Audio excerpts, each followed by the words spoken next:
In a dark place, a man continues fighting against the undead who keep coming no matter what he does.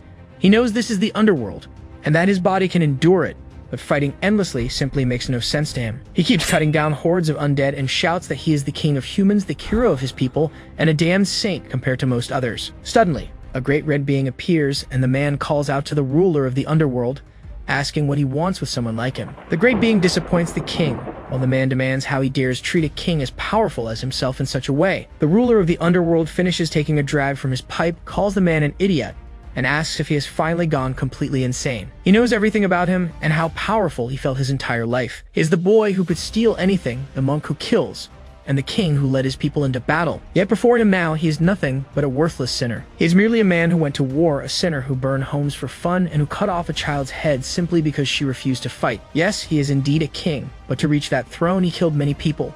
Too many to count. So he should just keep quiet and realize this is his eternal hell, and that the ruler here is not him. He will only escape when all the lives he has taken are satisfied with his suffering. Until then, he will continue being torn apart again and again. The man screams, his mind barely grasping the fate that awaits him. Later, an official of the king of the underworld, Noming, is truly impressed by the king's incredible display of power and acting and remarks that he shouldn't keep repeating the same thing for 300 years straight. It will eventually lose its impact. However, Noming feels somewhat sad because he suddenly announces his retirement. Though he has a successor, Tilbo, there are still some flaws in him. The king thinks he is doing quite well for someone like him, but Noni reveals that many people there are struggling because of him. The king finds that natural, since sinners must endure terrible moments there in order to cleanse themselves of their sins. Eventually, they arrive at the underworld's palace, and Nomen comments that all he needs to do now is begin the judgment of reincarnation. The king feels a bit nervous, but thanks Noming for everything he has done for him over the years. He will not forget him even after reincarnating. Noming tells him it is good he keeps that promise.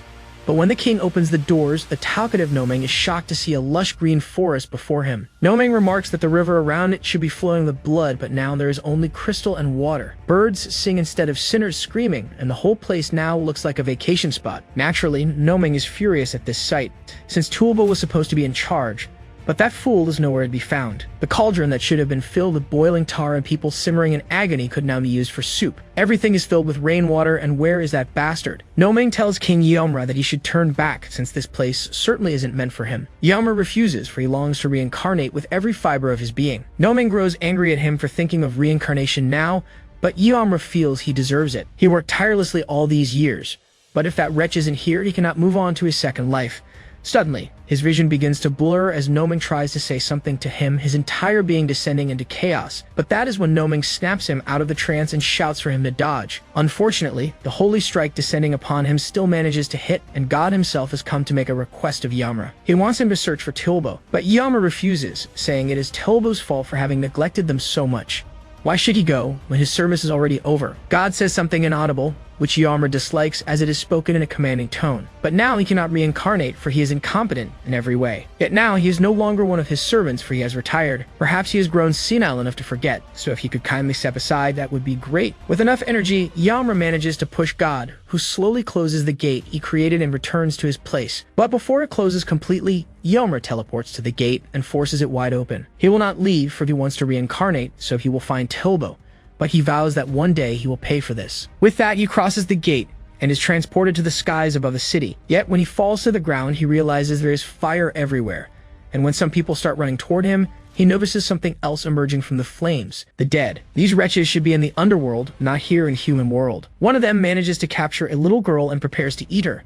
But Yeomra instantly rushes at him and hurls him far away. He also smells blood everywhere. All the dead turn their gaze to him as he asks if they have gone mad. Was the underworld not enough for their tiny brains? For now they have committed a sin before him, one that is unforgivable. The deceased are beings that appear after a human dies. They are sent to hell by the judges and pay the price for the sins committed during their lives in the 8 hells. The souls that repent after receiving punishment are reincarnated into a new life. That is the rule of the dead. But Yeomra cannot believe they actually dared to rise to the surface. Naturally, the deceased probably cannot even hear him in advance regardless, just as Yeomra expected. But he will do as the ancients once did and strike them down into a second death. He keeps doing this until a small deceased one appears before him, which throws Yeomra into a furious state. He repeatedly smashes the face of the deceased into the ground until a cloud of dust rises and even the other dead stop in shock. Yeomra asks if they will not attack anymore. Perhaps they only understand violence. Suddenly, something sharp shoots out from the horde of the dead and flies toward Yeomra. who dodges the strike with agility. Noming asks if he is alright, but Yamra is more focused on his next opponent. As the dead part to make way for him, he emerges from the fire with a human head in his hand and a wicked grin. Yamra senses something different about this one, for his aura is unlike the others and a thick stench of blood surrounds him. As soon as he sees his next target, the new deceased drops his old toy and goes to claim a new one. Noning wonders aloud if they should just kill this rude bastard, but Yamra has already made up his mind, which surprises Noming. The undead hurls his weapon again, and Yamra wonders why he killed so many humans. Perhaps he is absorbing their vitality in the hope of reincarnation. Yet as he picks up his weapon and throws it again, Yamra notes that something like that should be impossible. Reincarnation without judgment is considered an infernal taboo, but even knowing this, his one successor still allowed them all to roam free. So Yamra decides he will do them a favor and burn every sinner he encounters. With that, he strikes the deceased with a mighty blow, and then again and again, until the creature is launched against a nearby building. Yamra walks over, cracking his neck, and plants his foot upon the sinner's head, demanding to know why he killed so many people in order to reincarnate. He had better have a good answer. Yamra keeps asking as he kicks his head, but the deceased seizes the chance to crawl from the rubble and attack. Yamra thinks there must be a reason behind all this killing, since he is far too weak for someone who supposedly absorbs so much vitality. Perhaps he overestimated him. The deceased picks up a stone and charges Yamra, who finds the plan ridiculous. But that is when several other dead rise from below and begin holding him down, allowing the other to grin as he slams Yamra's head repeatedly, laughing like a lunatic the whole time. Suddenly, Yamra slices his hand off with a single strike and asks, "Why did you stop laughing? Is it no longer funny?" With this final taunt, Yamra unleashes the true fury of hell upon the sinner, whose flesh begins to burn as the attack continues and engulfs the entire area. Yamra climbs atop a building and looks back as the moon glows as red as himself. He asks the dead if they will now obey. All of them turn crimson and begin bowing before their true ruler. But Yamra is not finished yet. He still must punish them properly. He will first proclaim their sins. The sin of escape, the sin of chaos, and the sin of harming humans are all extremely grave sins, so he will sentence them accordingly. 700 years for chaos, 2,000 years for escape, and those who harm humans are sentenced to another 10,000 years. With the sentence given, he opens a portal to the place where they will serve their punishments. The lush green land confuses them since it doesn't look that bad, but Yamra tells them to get inside at once. He doesn't care how beautiful it looks or anything of the sort. Kicking them through, he announces that they will work on humidifying the place, which means removing everything green in the area by hand, of course. When the portal closes, one of the dead tries to say something, but Yamra shuts it in his face. Noning wonders what the deceased was trying to say, and Yamra replies that he was probably saying he will work hard now. Noming also announces that some other dead had been fleeing earlier. Should he chase them too? Yamra asks why he's only being told now, but whatever. Where did they go? Nomang says they went to something called a school. Inside this school, a woman and some students are trying to find an exit, but the hallways are filled with corpses. The woman, whose name is Li Juwu and who is a gravedigger, tells the others they must find another path. One boy wonders if they're going to die, but the spoiled girl snaps, asking if Ju isn't a gravedigger. Why is the hunter of the dead so weak now? She's seen other gravediggers before who had supernatural powers, but this one seems like just a normal person. Ju explains that she hasn't yet found a corpse to lend her its robes, but she promises to protect them. There's no need to worry. Because of their pointless chatter, some of the dead appear and spot them on the staircase. Ju tells the children to go up while she handles a single corpse. It pushes her back a little, but as soon as another student opens the door, she manages to kick the corpse away and tells them to keep moving forward. She'll catch up once she's done. But being an idiot, the spoiled girl ends up being grabbed by a corpse that can barely climb the stairs, which prepares to devour her flesh before it can bite her and spare the world from her stupidity. Ju throws herself in the way and is bitten instead. The pain is sharp, but it allows her to kick the corpse away and ask the girl if she's alright. The girl shoves her hand aside and tells her not to touch her, saying she almost died because of her. How can she even call herself a gravedigger? Ju feels a bit irritated, but she's still glad the girl is unharmed. She runs to close and lock the door. The corpses pound and push against it constantly, which makes one student say they'll probably break it down. But Ju just hopes the maker of the door knew what he was doing, and she fires a flare into the air. She tells everyone that her superior will be here soon, so all they have to do now is wait. One student gets angry at her, asking how she dares laugh instead of solving the problem. If elites like them die, the entire nation will be lost. Ju is rather surprised by such idiotic words, but the girl adds that she should be a gravedigger, yet she's not even a little bit useful. She nearly died because Ju is extremely stupid. She should know her father is extremely rich and won't like hearing she was hurt. Suddenly, Yamra appears and observes that for spoiled brats, they sure talk a lot of crap. The annoying girl asks who he is to judge her and how he got there. Yamra tries to say that he is the king of the underworld, but every time he does, thunder strikes down and blocks his words. He knows this is God's doing, but the girl thinks he must just be insane. One student smacks Yaomura's chest and demands how he dares act that way towards Celio. Does he even know who she is? Yaomura explains that he came because he was pursuing the dead, and indeed the stench of human blood is everywhere. He also heard them from below, so he simply jumped up here. All the students laugh in his face since chasing corpses sounds like a joke. He looks like a beggar, but thinks he can fight. What a joke. Nomeng asks Yaomura if he should just kill them, but Yaomura says they're only children. They should be left alone. In truth, it's their parents' fault for giving them such a twisted education. So when the parents die and end up in hell, he will give them the punishment they truly deserve. Naturally, the student gets angry at such an obvious provocation and asks how a punk like him dares insult people he doesn't even know. Juwoo tries to step between them and tells them not to fight, but the student tells her to shut up and get out of the way. This isn't her battle.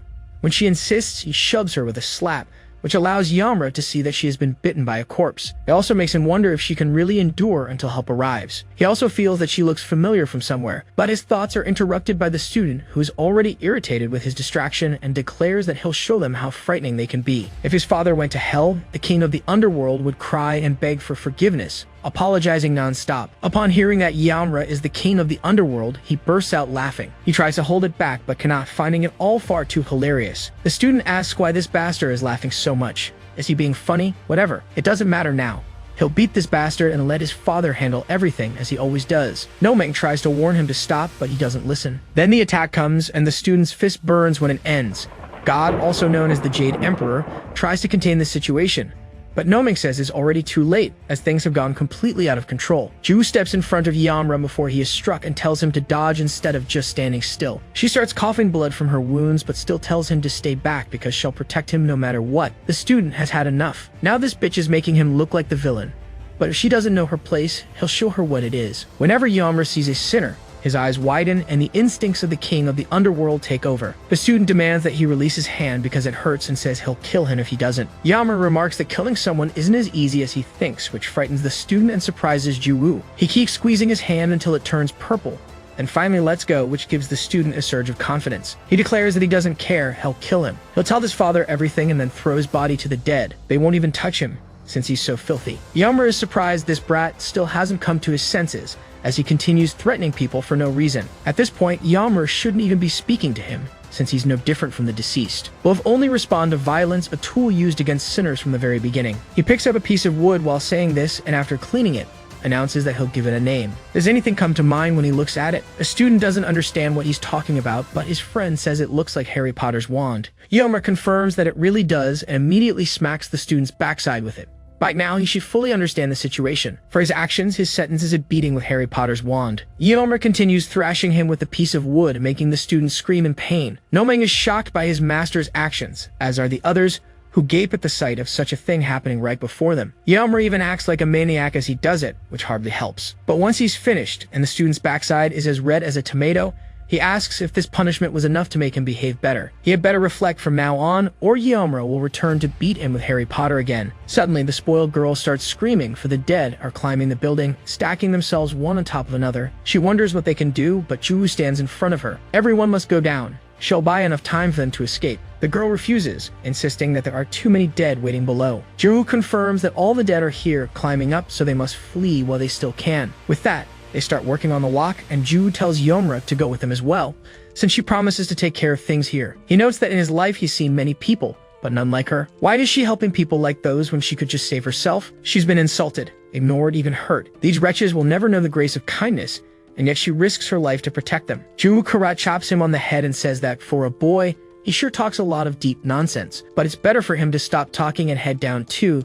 since it's getting far too dangerous for him to stay. Yaomura observes that she truly is unpredictable, but since she's here, this woman will not die a meaningless death. When he tries to unleash his technique, the Jade Emperor stops him and tells him not to interfere. He should go and find Telbo. Yaomura asks how he can say that in this situation, and the Jade Emperor answers that he doesn't care whether she dies or not. He must not interfere. At that moment, the students slip behind the door and shut it, with the boy who was beaten shouting that Yaomura will be eaten alive. He never should have laughed in his presence. He'll die along with that useless woman. Yaomura has had enough and tells Nomeng to take care of them, which Nomeng gladly accepts. One of the dead lunges at Yaomura, but Juwoo jumps in first and shields him, even as she is bitten over and over again. Now he is simply confused. Why is she doing all this? Ju answers with a question of her own. Does he need a reason to protect people? Yamra certainly did not expect that reply and is deeply moved by it. Yet the Jade Emperor keeps insisting that he go after Telbo, even though he doesn't know where to search. The dead are running rampant and innocent people like this woman are dying. And still, he dares try to stop him. Yamra understands that all of this is meant to uphold God's rules, which are mostly good. But because of his negligence, many are suffering. So he will not stand idle while innocents are tortured. He will burn all sin and save this woman.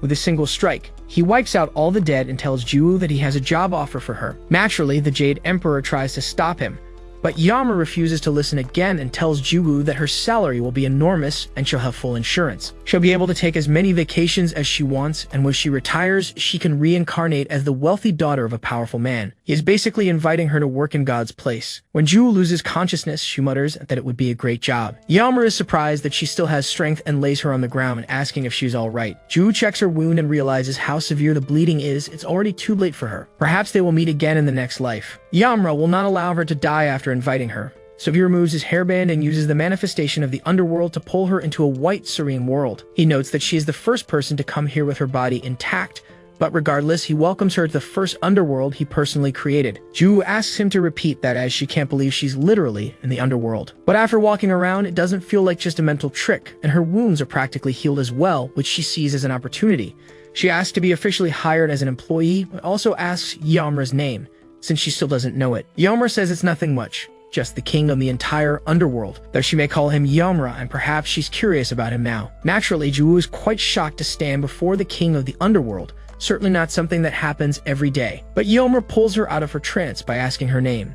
She answers, and Yamra ties his hairband around her arm, saying that now she's become like the gods. She will never grow old and see her grandchildren or die beside those she loves. She will only live forever. Ju simply likes the hairband because it's pretty and asks what exactly it is. Yamra would like to answer, but when the sky suddenly turns red, it seems someone's about to appear, so he decides they better move. Yamra explains to Ju that what she holds is a thread of fate. If she doesn't keep it with her at all times, she won't be able to survive here, no matter what. Ju asks if they'll be separated if she doesn't have it, and Yamra confirms that, in a way, yes, she would probably have her head cut off in an instant. Eventually, she wakes back in the real world, where a colleague named Minho is desperately trying to wake her. He's extremely relieved when she finally opens her eyes, since she hadn't stirred at all. Minho keeps talking, but Ju's mind is elsewhere, wondering if what just happened was real or not. She asks how she got there as she stands up, and Minho explains that they received her emergency signal, and thanks to that, there were no casualties. Right now, they're dealing with the dead in the area, as she can see. Ju asks about the students she was protecting, and Minho explains that they're fine. They were all hiding in a classroom. But there was something strange about them. He doesn't know how to explain it, but some seem to have a sticky substance on their bodies, as if something large had licked them. She's quite surprised to hear this, and Minho admits it sounds strange.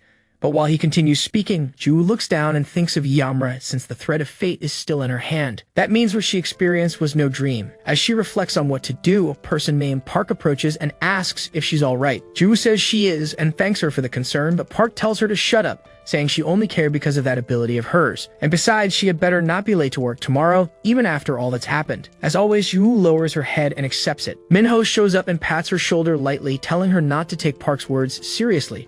She truly was worried, so much so that she ran over as soon as she heard Ju might be in danger. Ju believes it was only because of work, but Minho doubts it. With that, Ju was escorted to a taxi, and Minho wishes her a good night's rest. In the car, Ju thinks of the children she saved, glad they are safe, but also looks at the thread of fate and remembers what Yamra said. If she loses it, it's over. While she wonders what exactly it is, Noming suddenly appears beside her and comments that now she's in direct contact with the underworld.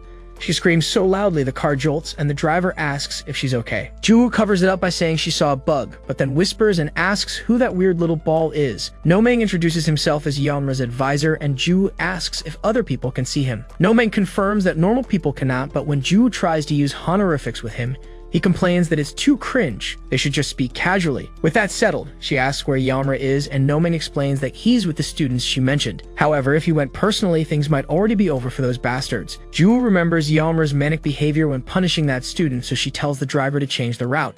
She'll pay double if he drives fast. In a needlessly large building, Yamra wonders how many seconds it would take him to bring down the structure. Well, that means the sinners can't escape so easily, so it's not entirely bad. He sees a man passing through the automatic door and notes that their behavior is quite interesting. As he walks toward the glass, the man tries to warn him that he's about to hit a literal glass wall, but Yamra simply pushes with such force that the glass cracks and eventually shatters, allowing him to enter the building. The others are shocked, since no man could do that to the highest quality glass in the country. Yamra understands why they're afraid, but he only wants them to hand over the sinners. Now, naturally, everyone flees at the sight of him, but a strange woman is unfazed by his arrival. In fact, she seems quite pleased to see that he has such energy. Is this man truly the king of the underworld? It is then that Yamra notices her and simply watches. His gaze, however, does not last long, for he instantly teleports to her without anyone noticing and begins staring at her with a confused expression. Now she knows he is the king of the underworld, but why is he staring so intently? She asks if there's a problem, and Yamra points at her, asking who she is. The woman laughs and comments that his attitude hasn't changed at all. He still can't remember people's faces, so she will introduce herself. Her name is Bikwu, and one day, she too lived in the underworld. Suddenly, her greeting is interrupted by a voice, that idiotic boy asking some hesitant men if they brought what he wanted. They confirm but say it isn't a good idea. Even so, the boy doesn't care and orders them to obey as they should. Yamra is overjoyed to have found him so easily and prepares to leap forward, but Bikwu stops him and asks him to listen before deciding to blow the place apart. Is it really that important to punish him now? Yamra says it is very important even if she doesn't understand. Judges and police in this world may close their eyes to people's crimes. He knows most are greedy and corrupt. Perhaps they even consider certain matters insignificant, but he cannot let something like that pass. As king of the underworld, he must always punish a sinner. Many people have suffered because of this boy, so Yamra will make sure his punishment fits his crimes. Bikwu is shocked by his words and lets him go. Yamra instantly teleports in front of the student, who is stunned to see him alive, since he left him trapped on a rooftop full of the dead. But Yamra reminds him that he already warned that it would be useless.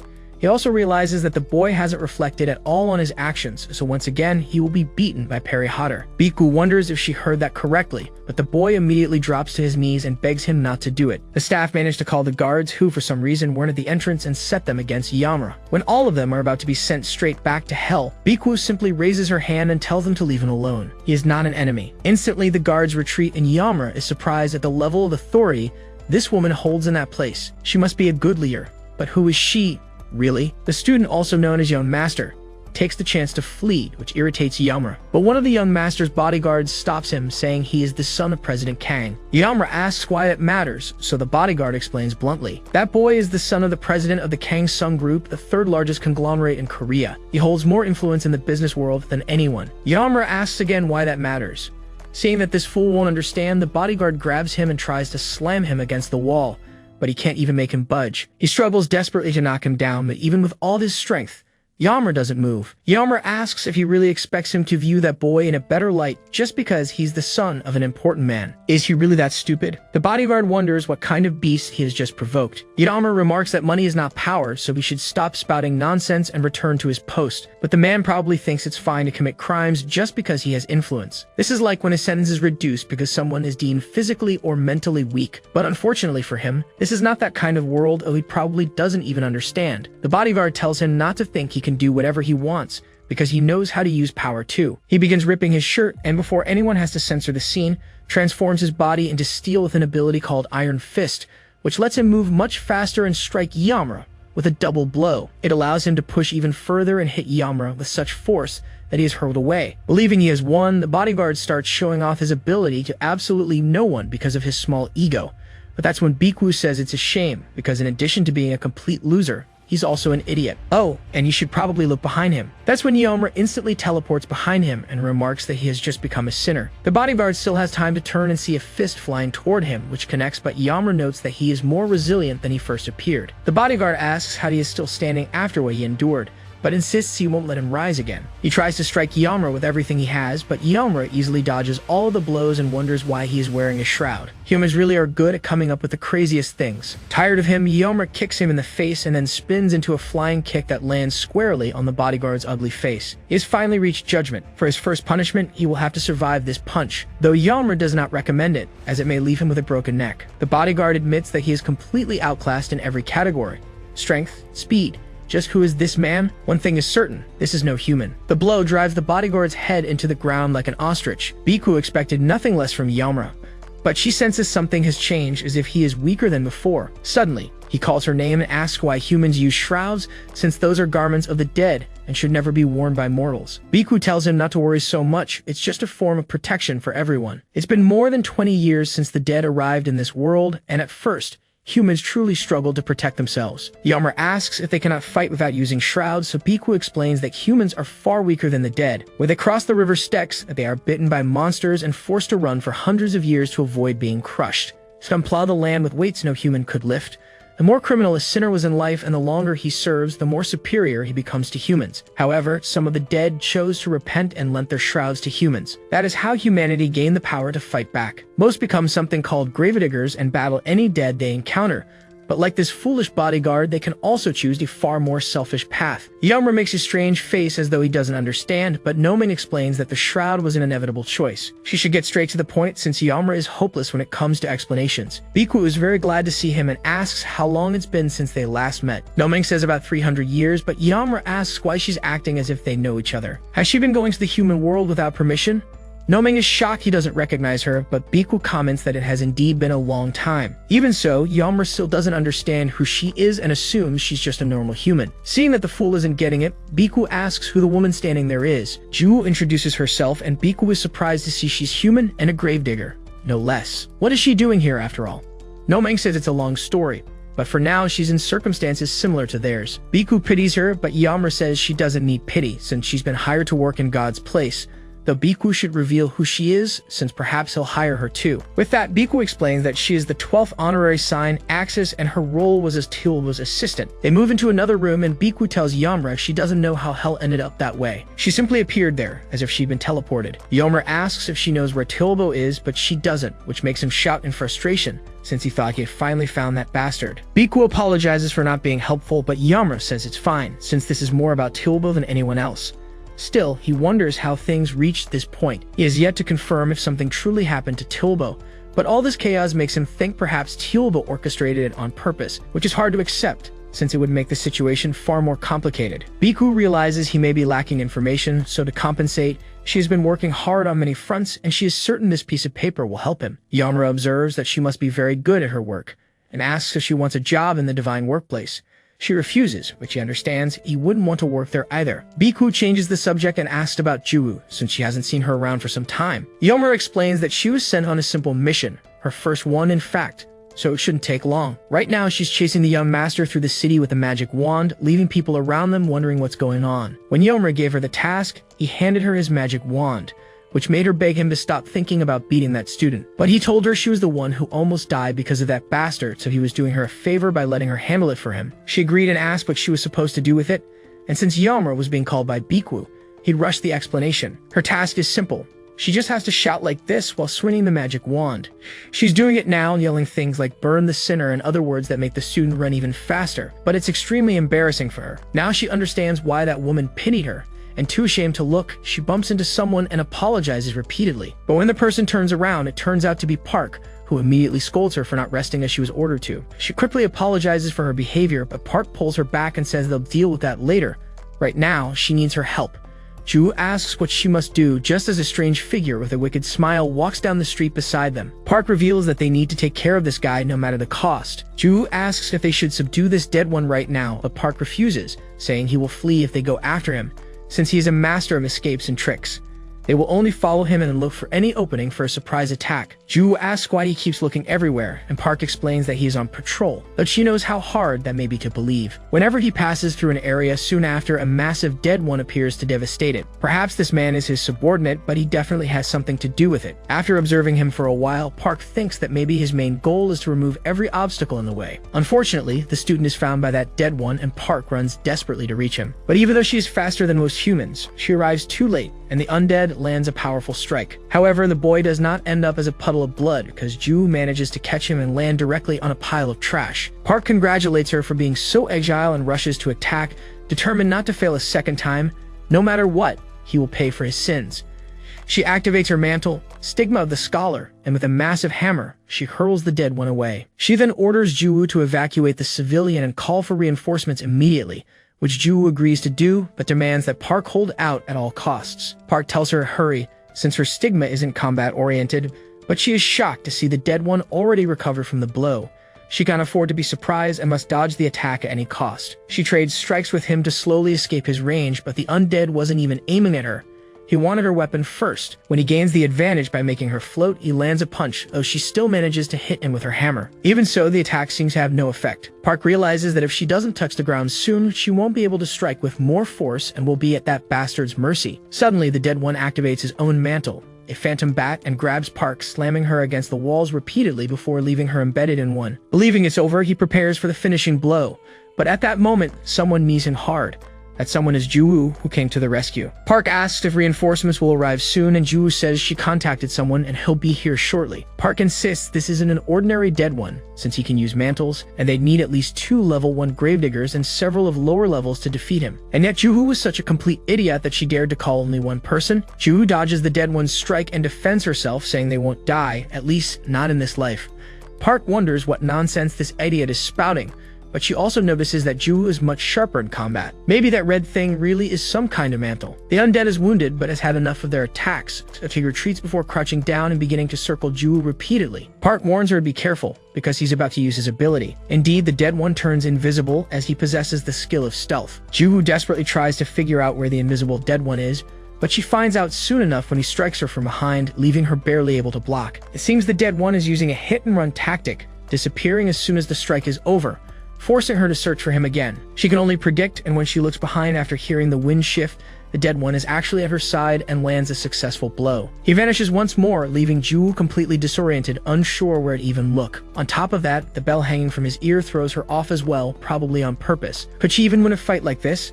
Suddenly, Park warns of an attack coming from 3 o'clock, and sure enough, Ju manages to dodge completely, something the dead one does not appreciate at all. Ju asks Park how she knew his position, and Park explains it is the ability of her mantle, Enigma of the Scholar. Anything she strikes at least once can never escape her vigilant gaze. Park says she will guide Ju in this battle, and all Ju needs to do is trust her. Ju agrees immediately and even closes her eyes to show how much she trusts her. Park seems touched at first, but soon starts yelling at her because doing something like that is extremely idiotic in a fight. Does she want to die? Ju quickly apologizes, and Park notes she has watched far too many movies.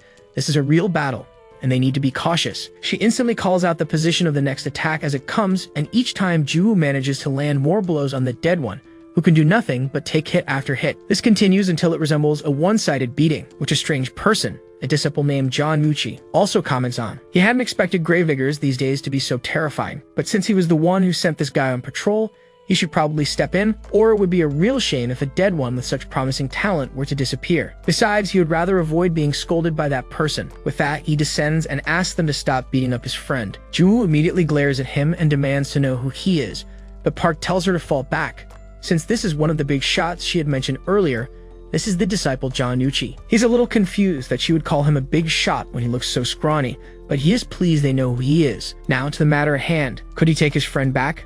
There are very few dead who can use stealth. It's a rare talent, so he's basically asking for a favor, strange as it sounds. But before he can finish, he's met with a hammer blow to the face as Park declares they will never negotiate with the dead. She tells Ju to fall back, since the only reason the dead are capable of such intelligence and communication is because Uchi finishes the sentence as he attacks, that it means certain dead have slaughtered a massive number of people. Though he's surprised she already knew that, he still scoffs that she dared approach him while being so weak. Ju shouts for Park, and when Uchi throws her to the ground, he's surprised the girl still has the will to attack after seeing her senpai brutalized right before her eyes. A truly courageous girl, but she should know he despises people like her. He invokes the sin of Jur, Taoist priest, to create a massive tornado that slashes Ju repeatedly. Uchi begins to laugh and asks, "Well now, do you still feel like attacking? Why do you even care about that old woman? You've got your whole life ahead of you. You should just run away now."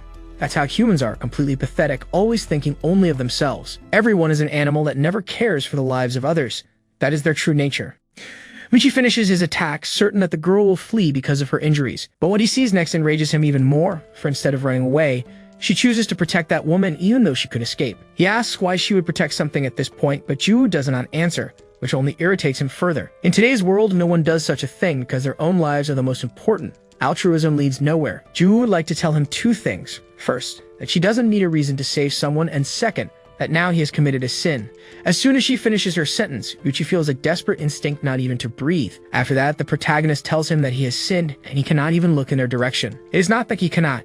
He simply will not, because he knows the real danger is right behind him. He grips his talisman tightly and prepares for the worst, But Yamura approaches Juwoo and asks if she is alright, since she looks badly hurt. Juwoo says she is fine, but they need to do something for Park, as she is barely breathing at this point, and her cloak is also beginning to fade. With a simple wave of his hand, Yamura envelops the two of them within his domain. He tells Juwoo that she doesn't need to worry because he is there. Juwoo feels grateful to have such a kind employer, and Yamura thinks he must have looked quite impressive just now. But his self-image is interrupted by Noming, who appears shouting. Yamura observes that he should begin a conversation with more pleasant words instead of speaking so rudely. Noming tells him to forget that since there is something more important to focus on now, making Yamura ask if he wants to push a millstone for 500 years, as that is the punishment for foul-mouthed individuals. Buchi simply watches, thinking this guy seemed important at first, but now it looks like he worried for nothing.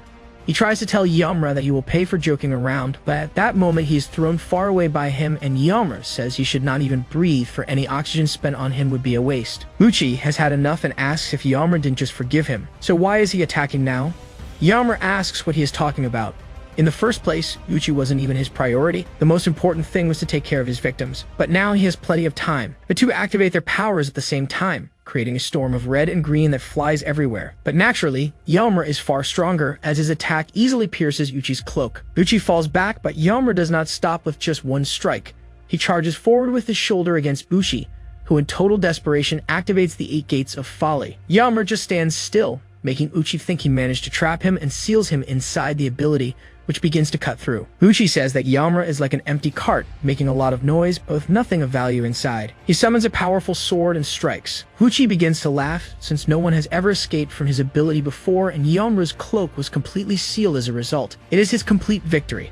But at that moment, the ability vanishes completely. Yamura admits that it is a complicated skill, but what was said does not apply to him. That power is not his cloak, is real hellfire, burning from the darkest depths of the underworld. It is a flame that consumes all sinners, and because he has committed many sins, Yamura's power grows ever stronger. Buchi is in complete shock, but Yamura gives him a piece of advice.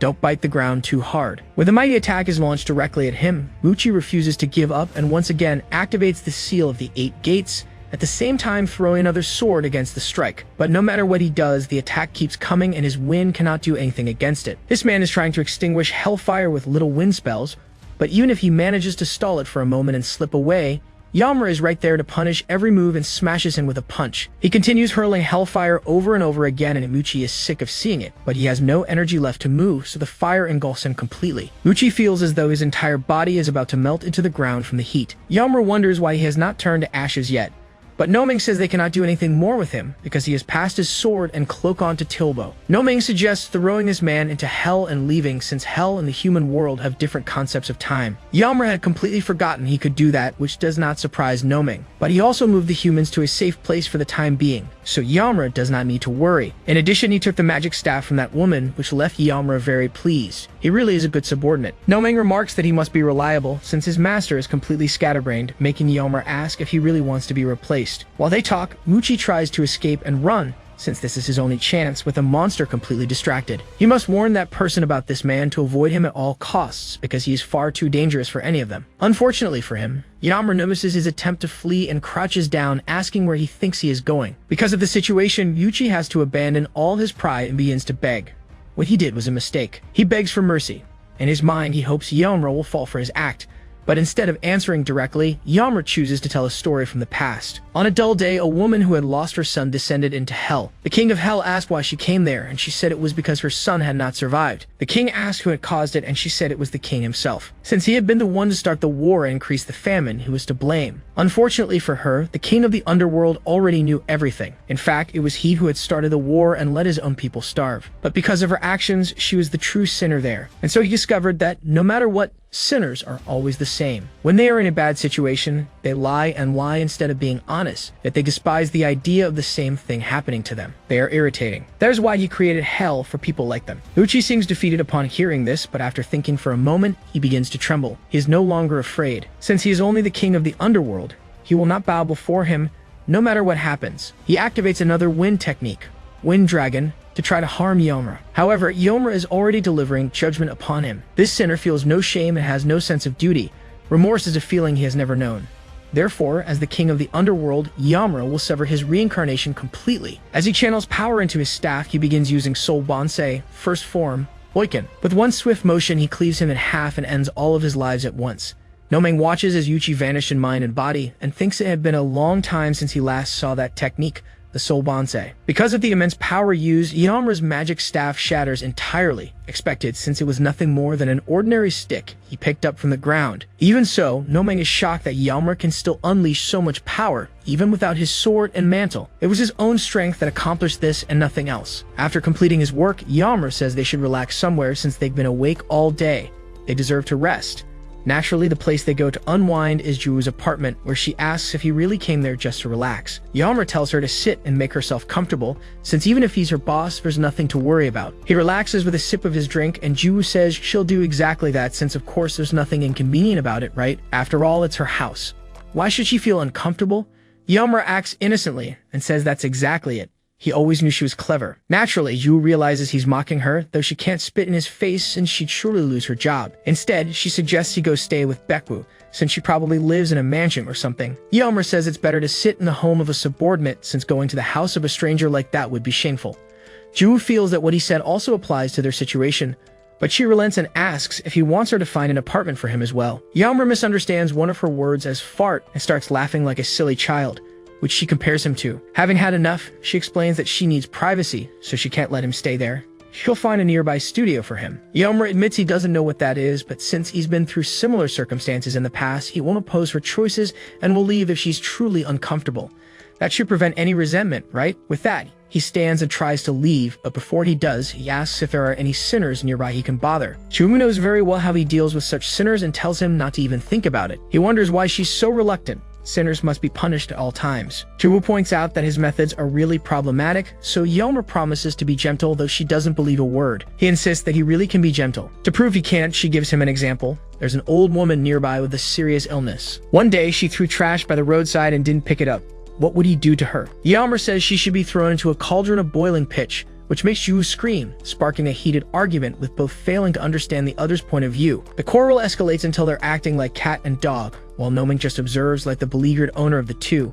Seeing Juwoo back down, he hands her the glass of water he was drinking, but when she takes it, she notices the water is blue, very blue. She asks Yaomura where he got it, and he thinks she's trying to start another fight, so Noming answers for him. They drew the water from a well.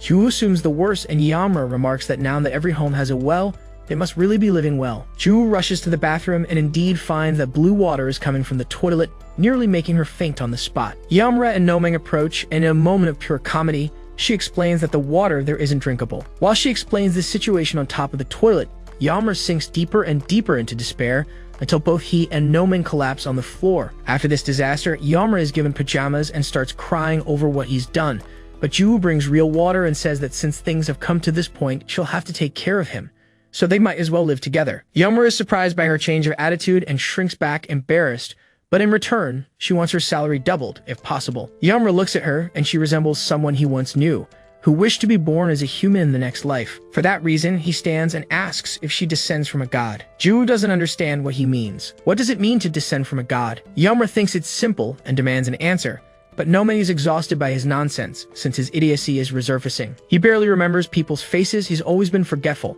Hasn't he thought that maybe he just confused Juwoo with someone else? Yaomura denies it, saying he truly feels the remnants of a god within her. Noming steps closer and tells him to think properly. The person he must be thinking of is Kangrim, but she was completely different from this mortal woman. Does he even remember what her voice sounded like? Yaomura says he'd never forget, but after a silence, Noming realizes he actually has. He doesn't blame him for it. Yaomura has always been like that, but this woman's name is Juwoo. If they're going to work together from now on, he should at least memorize her name. She's surprised that Noming remembers her name, which means he was paying attention. Even though he's grumpy most of the time, he's quite kind. Yaomura asks how he can be so sure she's not Kangrim, but Noming says it's obvious. Kangrim was 10 times better than this woman. She had a certain charm, right? As soon as Juwoo hears that, she flips the bottle upside down and delivers the punishment Noming deserves. His screams can be heard even from outside. At night after dinner, the three of them are in bed, with Yaomura sitting on a blanket he really likes, since he's never lived like this before. Noming agrees, it's much better than what they had in hell. Yaomura says humans are really doing well these days, and he feels a bit envious of their lifestyle. Juwoo gets up and asks if they like the human world that much, and they confirm, since even the food she cooked was delicious. Again, Noming agrees, and the two of them try to remember the name of the soup until they settle on Mr. Kim's soup. Yaomura hadn't expected humans to eat that sort of thing so casually. Noming notes that the food was full of the joys and sorrows of an ordinary man named Mr. Kim. When the two of them praise it, Juwoo's face twists in horror since what she served was kimchi soup, not Mr. Kim. But she doesn't correct them. She's far too tired. After chatting a bit, Yamra and Noming seem to share a single brain cell and come up with a brilliant idea. They immediately stand and tuck Juwoo in since she must be exhausted after so much effort. She wonders what got into them all of a sudden, but Yamra just tells her to relax. It's not every day the King of Hell tucks you in, so just take it easy. After putting a face mask on her, the two of them try to sneak into the kitchen, but Juwoo warns them. If they try to sneak any meat, she'll know. Yamra and Noming's faces fall at that, and she's shocked to see that they really were going to do it. They have absolutely no self-control. Juwoo just stares at the ceiling, thinking about everything that happened that day. She met Yamra. She was transported to Hell twice. She captured dead ones with Park's help, and even when she was wounded, her injuries healed when she went to the underworld. That makes her ask Yamra something.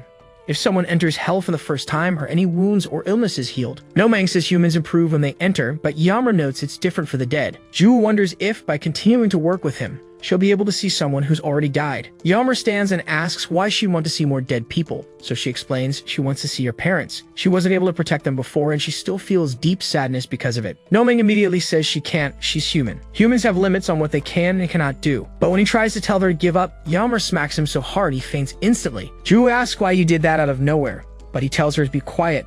Nomang's just sleeping. They can't wake him now. Juwoo says he's the one who put him to sleep and tries to revive him, but his soul starts drifting out of his body, leaving her even more terrified. Yamra recalls what she said earlier, that she didn't want to lose anyone else, and says that's what she was talking about. Well, since she has a generous personality and a good heart, he has a proposal. If she helps enough in the search for Tulbo, he will allow her to see her parents. Juwoo is stunned by his words and asks if he really promises that. Yamra confirms, and she says now he can't back out. If he does, she'll go to Hell. Yamra says he's already been there, so it wouldn't change much. But she doesn't even listen, already celebrating with Noming's floating soul. Yamra feels a bit happy seeing her so joyful, which means he needs to find Tulbo quickly to keep his promise. Elsewhere, an imposing figure demands that someone repeat what they just said. The one speaking is Yuchi, who bows and says that his alter ego was completely destroyed. It seemed as if his soul had been torn apart. He also discovered the name of the technique that interferes with the soul, Solwanse. Since there's only one person he knows capable of using that ability, there's no doubt Yamra has resurfaced and he's probably coming for them. The imposing voice belongs to Tulbo, who stares at Uchi upon hearing this. Uchi suggests that he sent him some dead ones so he can put an end to that bastard Yamra, but he doesn't even finish the sentence. He's blown apart instantly. Tulbo says he was truly arrogant, and it was pitiful to disrespect the king of the underworld. He summons someone named Gaianwu and orders him to take the other dead, since they must hasten the plan. Before Yamra regains all of his strength, the 12 Zodiacs must attack him and stop him. The sword master, Gaianwu, confirms he will fulfill the order. The next day, Juwoo receives a call from Bikwu, who apologizes for calling so early, but wanted to know how Yamra was doing. Juwoo goes to check and sees him barking at a little white puppy. That's because they say white dogs ward off spirits. Bikwu nearly goes deaf from Juwoo's screaming and notes that he seems fine. Juwoo apologizes for the interruption and asks her to say what she wanted. Bikwu explains that she wanted to inform Yamra about the new objective, so Juwoo shouldn't go to work today and must assist him instead. On top of that, she should do one more thing for Yamra. His fashion sense is outdated. That's why they are now at a shopping mall, buying stylish clothes for Yamra. He's surprised Bikwu thought of it, but he can't lie. The clothes are quite comfortable. Human technology really is incomparable. Juwoo wonders if they're going to the right place since he seems to be heading to a department store, but Yamra confirms it was written on that paper. Juwoo had forgotten that Bikwu handed it to them and only now sees there was writing on the back as well. She must live a very frugal life. Yamra comments that to live well, one must save diligently, and since the environment is a precious resource, they should recycle everything they can. Juwoo hadn't expected such an answer from the King of Hell, but she's also curious about what kind of paper it is. Yamra explains it's just from an ordinary book, the one that records human deaths. Juwoo knows what that is, the Sangsobu, a book that records lives and people. She immediately confronts him, asking how he could so casually rip out a page from that sacred book, but Yamra remarks she must have stuck it in her pocket or something. Juwoo is about to lose her mind. What will people think when they see this? Yamra tells her to calm down since humans can't read it anyway, but according to what was written here, they need to find the creature around this main area and then find a celebrity. Juwoo is about ready to smack this idiot, but first asks him to explain what he means instead of jumping ahead like a fool. Yamra does exactly that and tells her that the zodiac signs who came into this realm needed to find jobs to survive, and this one in particular was recruited. He doesn't know what that means, but Bikwu said they are celebrities, and she mentioned they'd appear here because of their schedule. Juwoo asks which zodiac sign it is, and Yamra reveals it's the pig. That zodiac sign is back to Hei, who at that moment was nearly finished vomiting. She suddenly gets a call from her manager, who asks if she really is that stupid. She had explicitly told her not to eat during the recording, yet she keeps doing it again and again. Can't she realize this? She's on the right track. She needs to take care of herself and her image. Dahed explains that she threw everything she ate into the toilet anyway. A certain melancholy fills her mind as her manager praises her for doing so, but she knows that everything she's doing is the right thing for her. Dahed knows. That's all she can do anyway. With that, the manager ends the call. She can't believe that idiot did it again. She can't control herself. Almost like a pig. A delivery man asks if he should leave the clothes they ordered there, and the manager immediately shifts her tone, recognizing him as an employee of CH Company and telling him to leave the clothes on the table. The boy leaves after doing as told but notices her attitude and doesn't know what to say. A man who could easily be mistaken for a canon asks what day he said, but the manager doesn't even want to start. She never listens to anyone. And what if they end up on the streets again because of her mistake? He should say something too. The canon says he won't let their money run out while simultaneously losing a bet, which makes him hungry, and he notes they should go eat. As they head out, Dahed stands in front of them, and the canon notices he's disappointed to hear she ate again. Dahed apologizes again, but the canon says it's fine as long as she doesn't do it again. But now she must wait here while they return from their meal. Dahed gathers courage and asks for a bit of food too. She promises she won't eat it now. She'll do it after the filming. The manager can't believe her audacity, but the canon turns and asks if she really is a pig. How many times has he told her she needs to be thin for the photos? One meal a day is far more than she deserves, yet they allow it anyway. Dahed explains she's starting to feel dizzy and almost fainting all the time, and the other actors also had lunch. The canon does his best to imitate a monkey and asks if she's saying they're the villains here. Dahed completely denies it, but the canon grabs her and says it's painful to see her like this. Doesn't she remember the first time they met? He saw her on the street standing like a beggar. He gave her clothes, a roof over her head, and food. He let her live like a normal human being. Only him. Dahed apologizes, saying she didn't mean it that way, but the canon observes that everyone makes mistakes. It's normal for a family to fight like this, right? Dahed's face lights up when she hears that word, and then the others leave, telling her not to do anything funny. But once they're gone, they call her an idiot who believes anything as long as that special word is said. Dahed turns around and starts skipping with her awful shoes, happy that someone recognizes her as family. In an instant, the atmosphere around the area changes and a tall figure begins to speak. It is truly a disaster to see a zodiac sign being treated this way by insignificant humans. However, he will free her from this torment. She will take her things and come with him immediately, for Teal'c has summoned her. This is Ivan, the Terrible. Dahed asks what he just said, but Ivan simplifies it. Teal'c has summoned her. She must prepare to leave immediately. Dahed is deeply confused by this. How can Teal'c summon her? They are all dead as well. Why isn't Teal'c giving this message to her personally? Ivan confirms that yes, he is dead. He doesn't even try to hide it. But so what? Dahed refuses to go because now she has a family. She cannot abandon them. Ivan is baffled. She's speaking as if those humans are her real family. Dahed expected something like that to be obvious. These humans took care of her, while Teal'c abandoned her and disappeared to who knows where. They gave her a place to stay and a life, so it is her right to call them family. Ivan grows irritated at her tone and recalls he heard she was stupid, but this is too much. He seizes her tightly and asks if what they did could really be called taking care of her. She should look at her skinny body first. Who has been taking care of whom, huh? She's being exploited because of her stupidity, so she should wake up as a zodiac sign. The only family she will ever have is them. Still, Dahed has no will to leave. After the canon and the manager finish eating, they begin chatting about various things while walking. But that's when Ju appears and asks the canon if he is Lai Yuden, the CEO of Schwein Entertainment. I'll still call him the canon, because that's what he is. He confirms that he really is.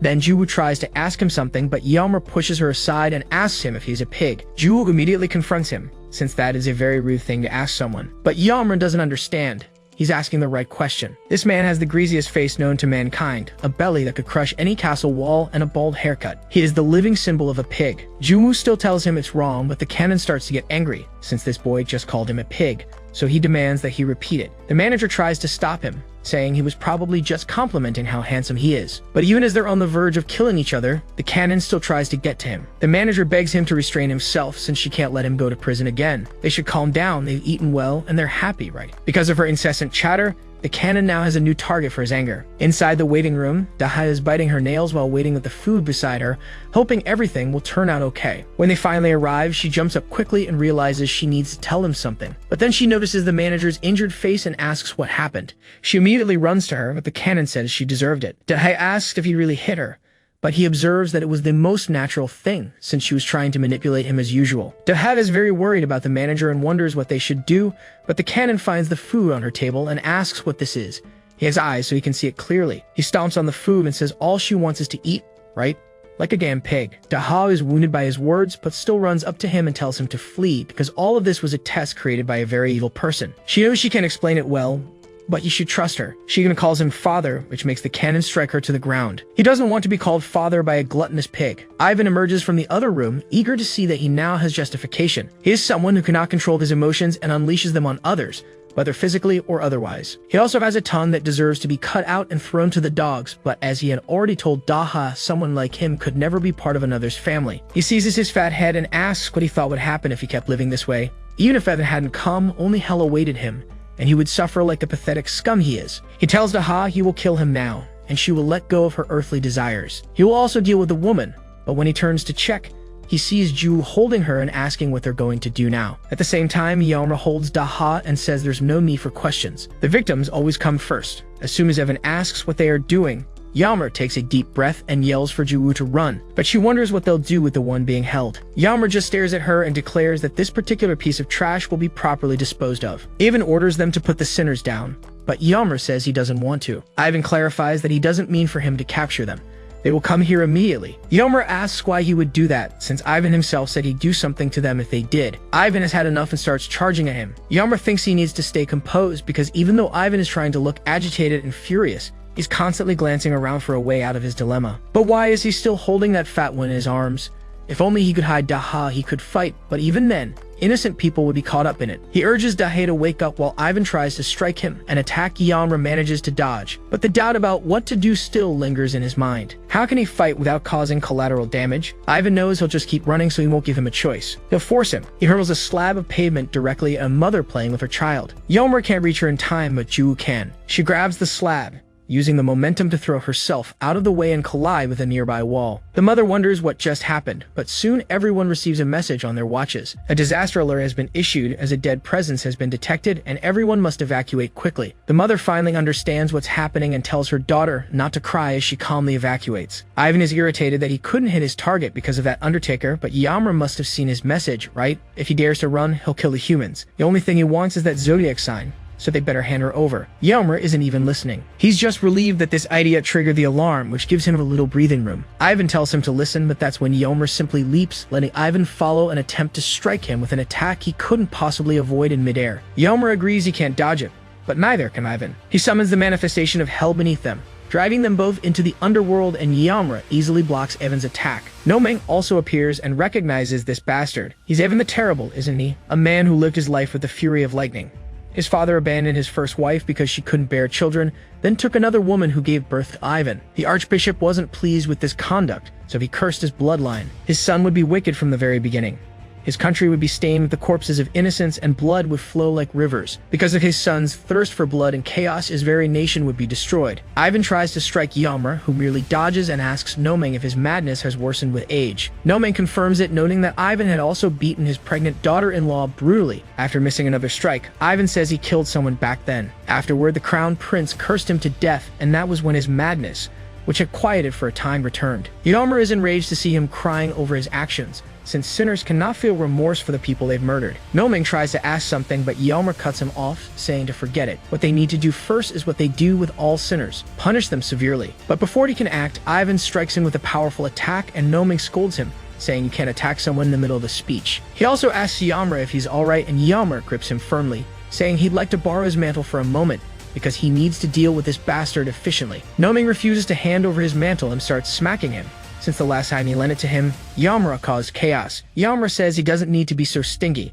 He'll only use it for a minute and then give it back. Nomeng knows he's a forgetful idiot, but his mantle has a side effect. When he tries to explain what it is, Ivan attacks again, making Nomeng shout at him, asking why the hell he's attacking, and right in the middle of him talking too. Ivan just strikes again, saying not to lower your guard when there's a lion in front of you. To spare everyone further embarrassment, Yamra hits him before he can say anything more, though Ivan didn't expect such speed. He tries to speak again, but that's when Yamra punches him, bouncing him across the water. Ivan begins charging his power and wonders what this guy is, since he certainly doesn't seem human. There's nothing he can do in this situation except use all his strength. He starts gathering power with both hands, but Yamra doesn't move, making him wonder what the reason is. Anyone could guess he's preparing a massive attack, but that bastard simply won't budge. That's when he understands. He tries to speak again, and Yamra punches him. Nomeng understands as well. Yomra is hitting him every single time he talks. That's how his supervisor can be truly petty. Ivan is now genuinely enraged and asks how he dares to toy with him like this. But Yomra instantly teleports behind him and says he must not know who's hitting him, but he'll find out soon enough. Burn, Sinner, Hellfire. He activates his ability and strikes Ivan, who is defenseless against the attack, though it doesn't burn him completely. Yomra thinks it's just like when he dealt with Uchi. He has no power, no sword, no mantle. He needs to obtain one of them, or at least find something that can serve temporarily. Ivan strikes him again and finally realizes who he's dealing with. He must be the king of the underworld. Yomra, punish the lightning. With those words, he unleashes a powerful shock against Yomra, and Noming is surprised that his mantle isn't electricity. It's lightning. Ivan uses the momentum to strike Yomra directly in the stomach and asks what he thinks now. It must feel as if every fiber of his being is burning. No matter how tough he is, being struck directly by lightning isn't something easily endured. Yomra is also surprised that his mantle truly was lightning, but he laughs in Ivan's face, because this actually makes things much easier. Ivan is shocked to see that he suffered no damage at all, so Noming says it's a shame he had to face Yomra. Lightning doesn't work on him. He may be the weakest version of himself right now, but Ivan won't be able to do anything. Ivan has had enough and unleashes strike after strike, but Yomra just relishes the sensation of his muscles loosening as he walks through the assault. Since Ivan deserves an explanation, Yomra says he adapted to lightning. His former employer was an extremely abusive man, and he got used to it after being struck so many times. He probably won't understand with words alone, so he'll show him. He asks the Jade Emperor to unleash his best strike against him, but nothing happens, so Yomra calls him a senile old man, which causes angry bolts of lightning to rain down on him. At the mall, Ju finishes arranging a few things and tells Biku, who had also come there, that almost everything is ready. Biku thanks her for the help, since they finished much faster thanks to her. Ju says it was nothing, and that she should be the one grateful, as she never expected her to arrive so quickly. Thanks to their efforts, the civilians managed to evacuate safely. Biku asks if Yomra is fighting that dead one right now, and Ju confirms it. They both went to the underworld so he could deal with him. Biku can only imagine what that place looks like now, but then asks if she found the pig, Daha. Ju says yes, they did, but Biku is worried, since she had met her a few times in the past as well, and even then, Daha never listened, even when Biku suggested another workplace. It seems she must have a family to support. Ju thinks about that word, remembers what Cannibal did to her, and her expression darkens. She says what Daha has is not a family. She only believes those horrible people are her family, but everything will be fine because Yomra is there and he won't let any sinner escape. While the fight between Yomra and Avon continued, Cannonball couldn't believe what he was seeing, and he also thought himself lucky that the bastard dead man had thrown him aside. If he hadn't, he would have been caught in that attack and probably killed. He then called for Daha, who was in total shock and could barely do anything. He grabbed her and demanded to know where they were. She should tell him everything she knew. Dahai only called him father, which enraged him again. He had already said he didn't want to be called father by a pig, and how much longer would they have to pretend they were a family? He hated her deeply. Half the time he could barely understand her because she stuttered constantly. Was she going to answer the question or get the same treatment as the director? Those bastards behind them came from her world, they were connected to her. So why was he dragged into this as well? It was all her fault. She should get him out of here now while he was still being merciful. With tears streaming down her face, Dahai still called him father, but Cannonball told her to stop it. She was never his daughter, not for a second. The Jade Emperor's strike makes even faint instantly, and since Yomra was finished with that sinner, he turns his attention to Cannonball, noting that he never understood his actions from a logical standpoint. But why is she enduring all of this? Cannonball jumps behind her and threatens to snap her neck if he takes one more step. Yomra asks the pig what she is doing, making Cannonball think he's talking to him, but he confirms he isn't. He's talking to her. She is one of the 12 zodiac signs. Why is she accepting this unjust treatment from that fat man? Dahai greets him while avoiding eye contact and says it's been a while since they last met. Yomra asks what happened all this time. Any help from her would be welcome right now. She doesn't say a word, making Cannonball think of a different method to guarantee his safety. He tells Yomra he wants to negotiate, that he'll hand over this useless piece of trash if Yomra lets him walk out of here. She does everything he says anyway, so he'll just order her to go with him. All Yomra has to do is leave him alone.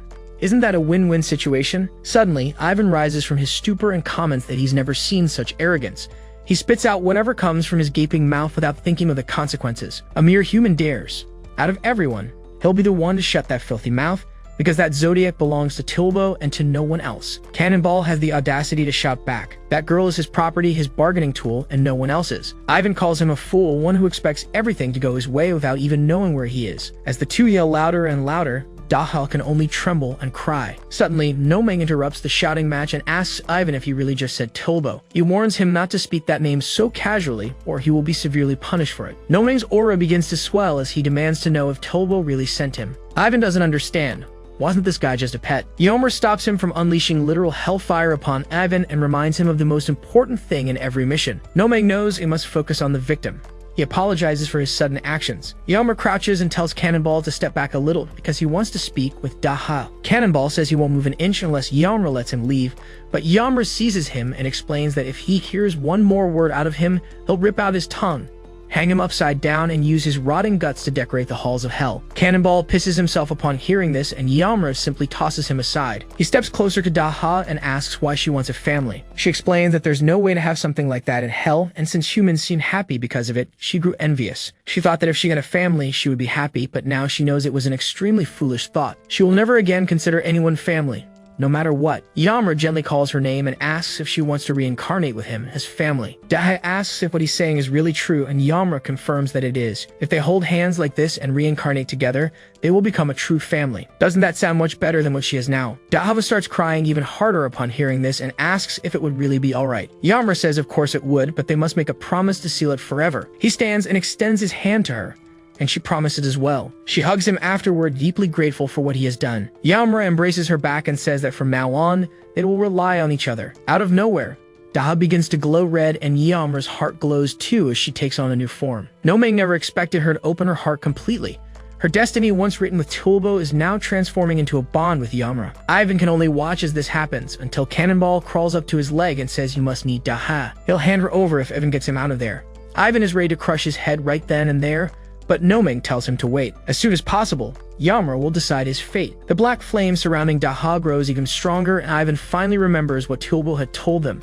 Bring the Zodiacs before Yamra regains his power. But now it seems he has failed his one task. Once the bond is successfully established, Daha emerges wearing a beautiful red dress and is now a direct subordinate of King Yamra. Now even understands what Tulbo was afraid of as he can feel Yamra's power rising. In a moment of desperation, he thinks he must do something and gathers every ounce of strength into one last strike, believing they will both die here. He charges with impressive speed, but Nomeng calls him a fool who doesn't understand what it truly means to become a subordinate.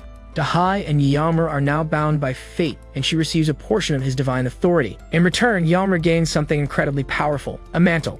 Its very activation makes even regret ever being born. The true ability of this mantle is Chenya, the devouring field. Ivan now understands who he has been fighting all this time. He understands who the true Yamra is. Now he knows why Tulbo dares not disrespect his name. Now he knows he will suffer an eternity in hell. After the ability consumes Ivan, Yamra releases it and calls for Nomeng, who immediately bows before him. He tells Nomeng that the man he just devoured was one of Tulbo's subordinates.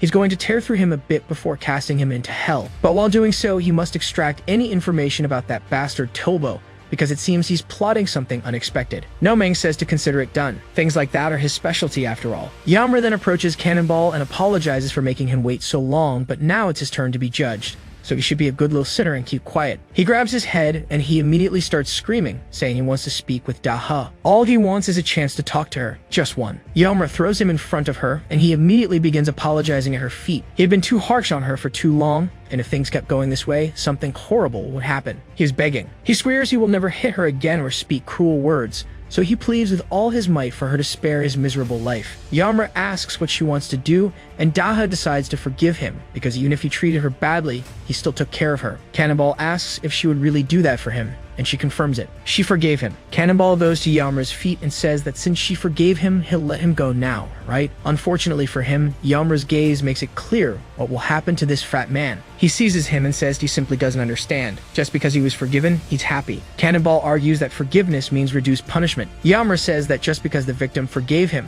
doesn't mean the pain he caused will disappear. The crimes he committed will remain forever in the victim's memory. If forgiveness truly erased every crime, it would mean he could simply oppress the weak because they would forgive him. Unfortunately for him, he doesn't operate like humans, and even though he doesn't know everything about them, he will not allow a single sin to go unpunished. He slams him to the ground and announces that the Punisher never forgets a sin. He will deliver his judgment, and since this sinner's tongue is sharp and his body often wounds like a blade, until that blade is completely worn down, he will climb the mountain of thorns without using arms or legs. After that, his guts will be perfectly torn apart to serve as decoration. Rest and shit, Cannonball. You'll be forgotten in about 3 minutes. Eventually, Yamura appears back in the real world and Juwoo, who had been patiently waiting for him, notes that he took longer than expected but asks if everything went well with Daha. Yamura, now with a weary expression, says it was resolved. Juwoo notices his face and asks about it, but he explains that when he delivers judgments like that, even he eventually runs out of energy to continue. In response, Juwoo gives him a fish-shaped pastry she bought and asks if it's good. Yamura asks where she got it, and as they leave the mall, she says there's a shop just ahead. Thanks to Biku, who gave her some extra time, she was able to buy it for him since she figured he would be hungry. Yamura watches her as she hops along the sidewalk and says he worked hard today, so they should wrap things up and head home. Yamura finishes his pastry and also hops along the sidewalk, smiling at the simplicity of human life. In Biku's office, her assistant says they detected dead activity in 5 locations across the country. Biku understands that these locations are also where the 12 zodiacs are suspected to be. Certainly, it's no coincidence, but she's also curious about what Juwoo reported regarding the incident at the mall. The assistant says they haven't confirmed everything yet, but according to his findings, the dead man was a subordinate of Tulbo, and Tulbo himself seems to be gathering the 12 zodiacs for something. Biku wonders why he is doing this, since they are his former subordinates and should simply obey his orders, but instead, he is using force. The timing also fits, since the dead have become much more restless after Yamura came to this place. Tulbo must have felt his pressure the moment he appeared and is gathering the zodiacs for some kind of plan. Suddenly, what look like stars begin to shine intensely in the sky, which confuses Biku, but she eventually understands what it is. She says that Bastard played it this way because he knew they would notice and wouldn't follow him after that mistake. She quickly scribbles something on paper and orders it to be sent to Yamura immediately. He understands, but then she suddenly pushes him against the wall and says she also has another very important mission for him. She whispers something in his ear as shadowy figures slowly approach. She then shoves him again and says this mission is of the highest importance, his very life literally depends on it. She pushes the young man away and explains that this was their only chance. The other man stares at her and says she already knows why they're there, so she should prepare to leave. Tulbo is summoned them all. Biku tries to buy as much time as possible, asking why Tulbo is suddenly gathering the zodiacs so aggressively. What is he trying to accomplish with all of this?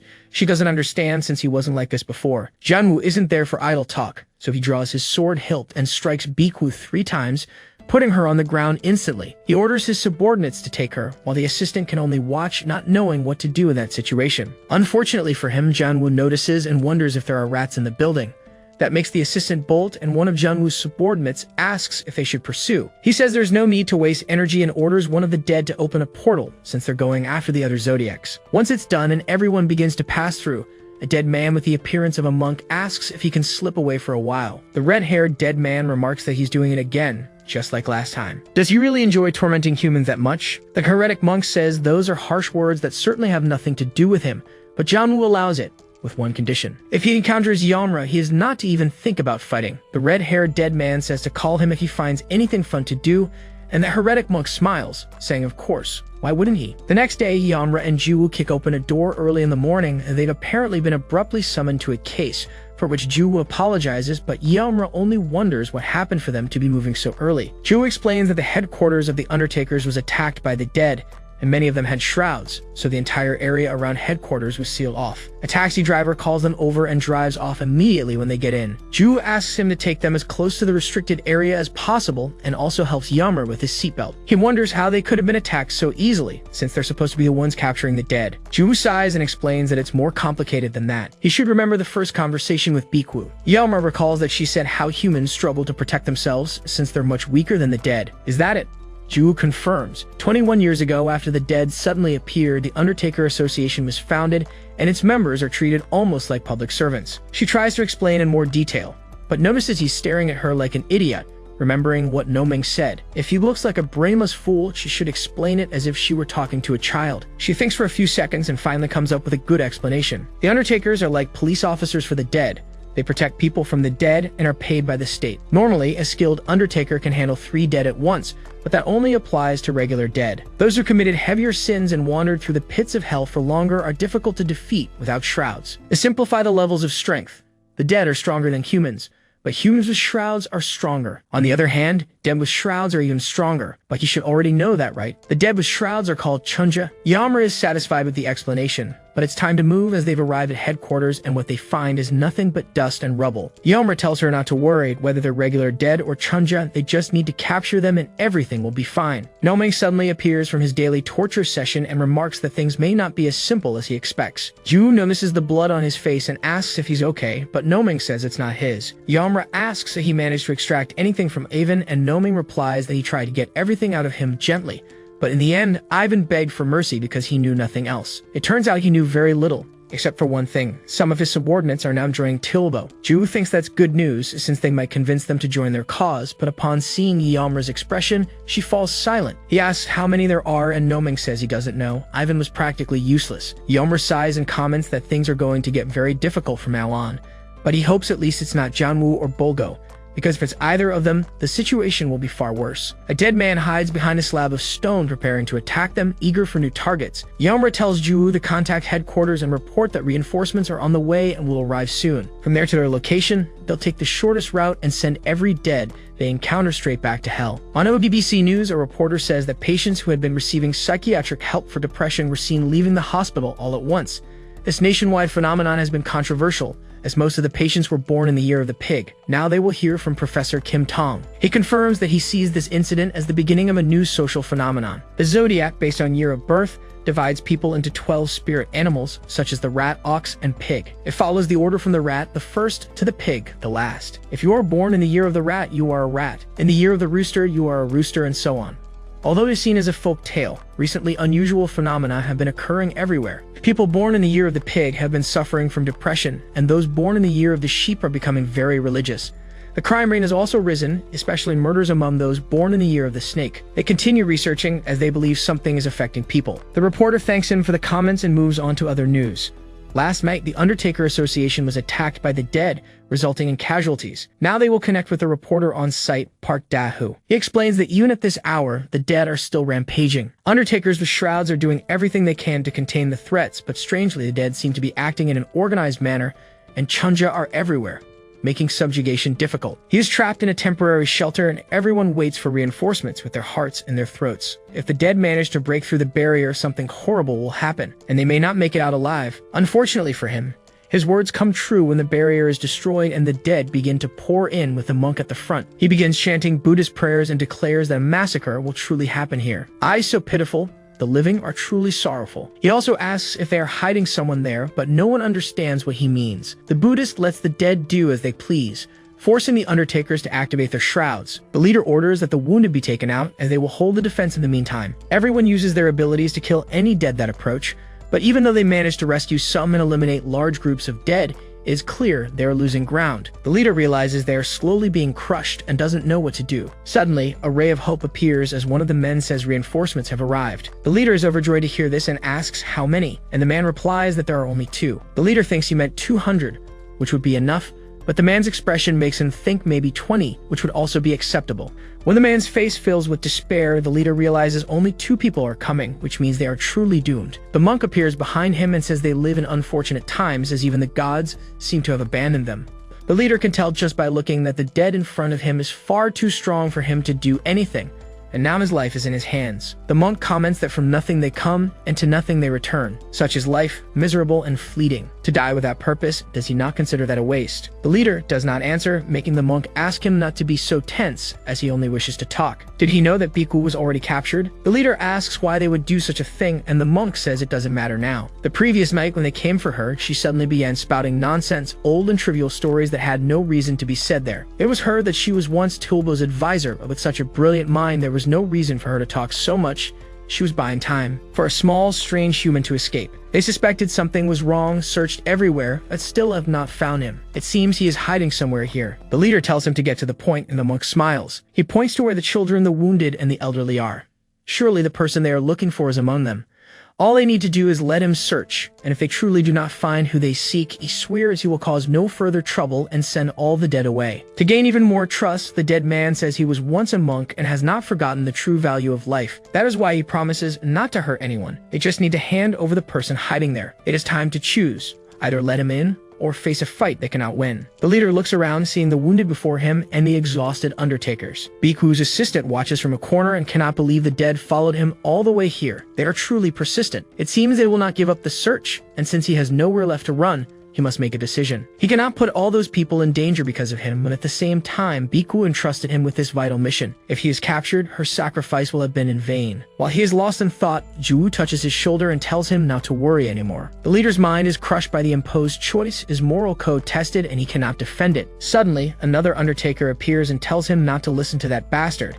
He may claim to understand the value of life, but his whole body reeks of blood. He must not waver in his convictions, because this man is enjoying the situation. The monk stares for a moment, then reveals his true nature. He too will leave with nothing, except for the brief pain they are about to feel. The undertaker braces himself for death, but then a black flame strikes the monk's hand, and he recognizes whose flames these are. There is only one person who wields flames that devour everything in their path, King Yahello, whom he now has the pleasure of seeing. During his active days as Lord of the Underworld, one of his 12 subordinates was the heretic monk Nuwu. When he was still human, he entered the den of a tiger that had captured and brutalized a novice monk. Consumed with rage at the sight, he tore the tigers apart into small pieces and left them to rot. He became a legendary figure with legendary combat skills, who abandoned every principle of a monk. Nomeng looks at him with disgust, never imagining he would actually join Tilbo. Yahello asks what he is doing here, and Niwu remarks that he has grown splendidly since the last time they met. It seems he has been enjoying retirement quite well, hasn't he? Yahello does not give him the satisfaction of a reply, so Niwu says he looks sharp now and wonders how he found his advent, his coming into this plane. Yahello bristles at the petty mockery, but Niwu insists he is just joking, only happy to see him again. A small jest seemed appropriate, though he never expected Yahello to have a new subordinate. The trials you must have faced with her must have been great. Nomeng dislikes how casually this bastard speaks in Yahello's presence, but Niwu replies that it is only natural since they are enemies now. Still, he will ask out of pure curiosity, can't Yahello just let him go and forget he was ever here? Yahello says he should not even dream of it because he will tear him apart and throw him into hell. There he will uncover everything he knows, no matter how long it takes. Niwu is pleased to see that he is still the same Yahello as before, but warns that it will be he who brings him down. Nomeng calls him insane. Does he really think he has a chance against Yahello now? Niwu knows what he said, but there is a saying he often told his juniors. You'll never know unless you try. With that, he fills his lungs with air and begins shouting as loudly as he can, so that all the Chunja will hear. The mighty king of the underworld has appeared to seize their present. If he keeps growing stronger, and if they dare allow it, he will become an insurmountable obstacle to Tilbo. Now, while he is at his weakest, this is the moment to strike and end his life. They will begin the mission to subjugate Yahello. As soon as he slams his staff into the ground, hundreds of Chunja appear around him, and Niwu tells Yahello that if he dies in this battle, he hopes at least he can be reborn in paradise. With that, everyone activates their mantles, and Yahello prepares to fight. Before anything else, he tells Ju to evacuate all the humans, because soon this place will become an arena. Ju says there are too many Chunja there, so she will stay and help him. Yahello grabs her shoulder and says that even if she won't fight, there are many important tasks to be done. That's why she must do as she was told and evacuate all the humans. Ju looks at him with a touch of concern, but then positions herself at his side and tells everyone to follow her, since they are evacuating. Yahello also tells Nomeng to help Ju, which she immediately does. Niwu raises his staff and asks if he really thinks he can handle all of them alone, but Yahello only smiles. That makes Niwu laugh. He's still as impressive as ever. He slams the staff into the ground while ordering the Chunja to kill them all. Dai asks if she should activate her mantle, but Yahello says no, because her range is too wide and the humans could be hit. Those who aren't hit would likely be terrified by her appearance, so she must return to hell and await instructions. The Chunja all charge at once, aiming directly at Yahello's head, but he dodges and creates a huge cloud of dust, which allows him to get behind them and deliver a powerful kick to two Chunja, killing them instantly. The others take advantage of the movement to close in and attack his neck. It forced him to change position, but even so, Yahello moves calmly, traps one's hand under his arm, and uses it to kill another before finishing him off. After that, he heads for a large root behind him, unleashing karmic flames to stop them from moving. But this attack also reaches Niwu, who notes that these flames are a rather annoying ability. However, he thinks Yahello is still underestimating them too much. He charges his staff and uses one of his abilities as he lowers it. Share the Sin, Rakshasa of the Black Cord. One of his prayer beads begins to fill with liquid, and Yahello understands that the karmic flames will no longer work on him. He needs to use another technique. A Chunja comes from behind and prepares to impale him, but the attack is far too slow. All Yahello has to do is grab him and throw him away. Unfortunately for him, he can't. His left arm won't move, so he uses other ways to take control. You can't lie, that was a close one. He had forgotten what Nu's mantle could do. Nu places a curse on his own body to immobilize that part, and it makes the opponent share it as well. Yahello knows this ability is extremely irritating, but he doesn't have time to dwell on it, because another attack comes from below while 3 chunjas strike from above. The longer this drags on, the more body parts Nu can curse. Yahello must finish this before all of his limbs are immobilized. He dodges the chunja's attacks while thinking of what to do against this ability. Fortunately for him, a new opportunity arises. He kills a chunja carrying a sword and comments that he has just found a new toy. While Ju evacuates everyone, she watches the fight from Yahello's position and wonders if he will really be okay. Noning tells her not to worry because Yahello may be as dumb as a rock, smell like an old man, and be messy, but fighting is not something she needs to worry about. If she's concerned, she should go visit him. Ju explains that she wanted to stay by his side, but even though he said it kindly, she knows she is not useful to him. Nomang says that he probably didn't mean it that way, but Ju insists, saying it's fine. People without mantles can't really do much anyway. Suddenly, Biku's assistant appears and asks if Yahello is with them because he has something to report. Ju explains the situation and says that only urgent matters should be considered. When a chunja appears behind him, the assistant says that it really is urgent. The chunja prepares to strike him, and Ju runs desperately to save him, grabbing the assistant. Even if she manages to pull him out of the way, she has no way to dodge the incoming attack. She braces herself for the worst. A large cloud of dust forms with the impact, but instead of a piercing sound, the chunja hears an explosive one, which means his attack was blocked. In fact, the assistant had summoned a barrier that protected them from the strike. He asks Ju if she's alright, and she confirms, though she hadn't expected him to be a mantle user. He apologizes for keeping it a secret, but it was under Biku's direct orders. He also works as a funeral agent, and like Biku, is one of the 12 zodiac signs, the dog. His true name is Bakosu. The barrier he maintains soon breaks as he doesn't have the strength to hold it. Ju rushes to him, but Noming tells her to step back as he has some questions to ask. He approaches Osu and apologizes for the rudeness, but admits this is literally the first time he's seen him. Is he really one of the 12 signs? Osu catches his breath and recognizes him as Noming. He explains that it's natural that Noming wouldn't recognize him. Before he can fully explain, the chunja attacks again, forcing him to raise the barrier once more, but even then he manages to reveal that he's a rookie who entered after Yahello's retirement. When the barrier shatters, Ju quickly pulls him away and asks if he's alright. Osu admits he feels ashamed for being so weak. Noming can't believe that one of the 12 signs could really be this frail. He's coughing blood just from blocking. Osu explains that all the zodiacs are like this. They are no different from humans in physical constitution. When they fell into the human world, Tilbo's blessing was removed, and they can't even use their mantles anymore. Noming is shocked to learn that Tilbo truly abandoned them all. That bastard doesn't have the slightest tact. But if that's true, where did their power go? Yahello tells Ju that he can feel Tilbo's power coursing through him. Did he really abandon all the zodiacs? What reason could he have had for such an act? It's utterly absurd. He gives him one last chance. You must kneel. He must surrender, and since he was loyal in the past, he will receive a punishment so severe that he'll wish for death. Ju wonders if he's really trying to persuade him now, but that wasn't Yahello's intention. He's screwed either way, so he might as well spit out the answer. He's dying to begin. Ju gets irritated at his arrogance, but then laughs because she knew he would never bother forgiving anyone. He never has, but that only strengthens her conviction.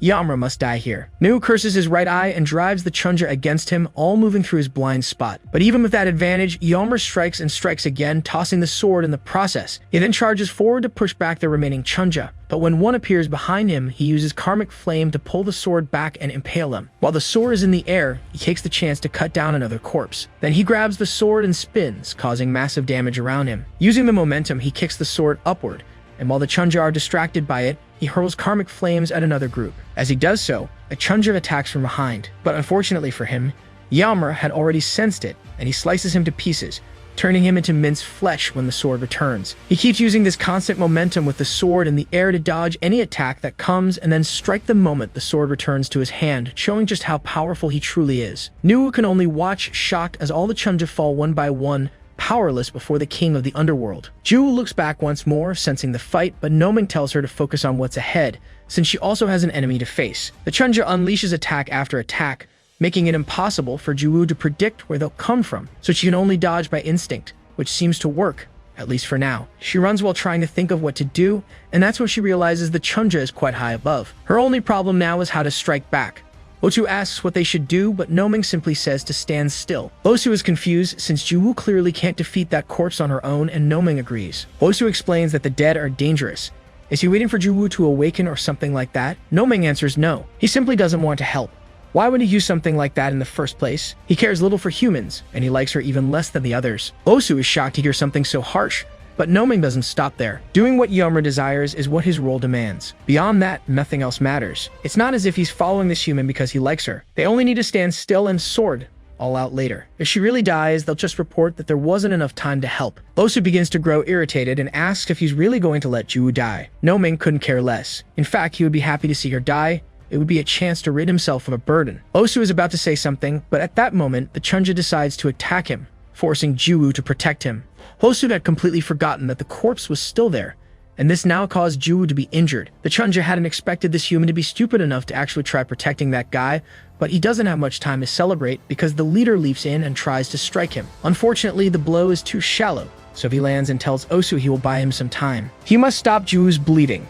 Osu immediately asks if she's alright and why she did something so reckless, but Juwoo says it's all she can do since she has no powers. The two of them should go join the ones who are evacuating because there are more wounded people who need help. Osu says he's too weak to help anyone, and Noming just watches it all unfold, not caring about anyone else like a bastard. Juwoo tells him to believe just having the ability to protect someone from danger is already a great strength. That's why she's asking him to protect them, because he can. Osu is shocked by this, looks at Noming, and finally understands his stance. He grips her shoulder and says that she is better than a god in certain ways, but he wishes she would take this and return it later. Noming is only an advisor, and since fulfilling Yahello's wishes is his role, and Yahello told him to help her, his purpose has been fulfilled. Juwoo watches in horror as Yahello advances.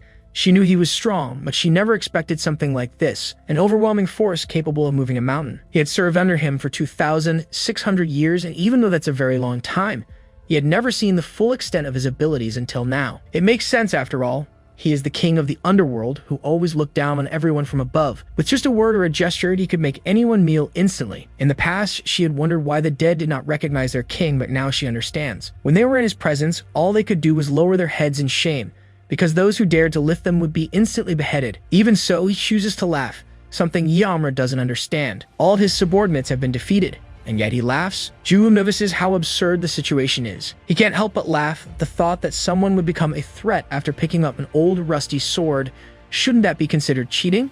Yahello asks if he's going to kneel and beg like all the others, but Juwoo refuses. He removes his mantle and says that tricks will no longer work on him, so he will place all his faith in his strength and in the divine authority granted by his one and only true god. Yahello realizes that hell is opening, and he can tell where just by the blue light. Nuwu takes his stance and manifests the hell of the black cord. Juwoo can't believe someone is actually giving her a mantle, but Osu tells her to put it on quickly. She still doesn't really understand why, so Osu explains that Noming won't help her at all. He will wait until she's buried in the ground, and since his mantle is mostly defensive, it will serve her well. Juwoo tells him to calm down because she doesn't believe Noming would ever do something like that. To prove it, she says she'll ask him directly since there seems to be a misunderstanding between him and Osu. But Noming just starts whistling, making Juwoo think that maybe something really did happen. Osu insists that he's too weak to do anything, so she must hurry and wear the mantle.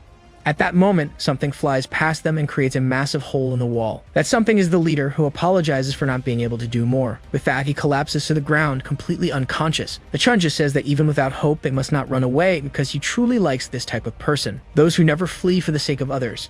He will be kind enough to prepare the stage and make sure she gets hurt even more than before. He hurls several spikes directly at the leader, so Juwoo grabs Osu's mantle and steps in front, blocking the entire rain of attacks. What's more, the whole sky lights up as the mantle assimilates with her. Noming realizes this mantle is called Sukshan. He had already thought before that it would suit Juwoo very well, but he never expected it to fit her so perfectly. One of the 8 hells created by the king of the underworld is called the Hell of the Black Cord. It is a place where assassins and those with wicked beliefs fall, where they are eternally bound by black cords. Once, it was a hell like any other, punishing sinners, but now it has become a sanctuary connecting Tulbo and Nuwu. It was completely reshaped by Tulbo's power, and because of that, Nuwu now possesses the power of this world. He tells Yahello to listen well.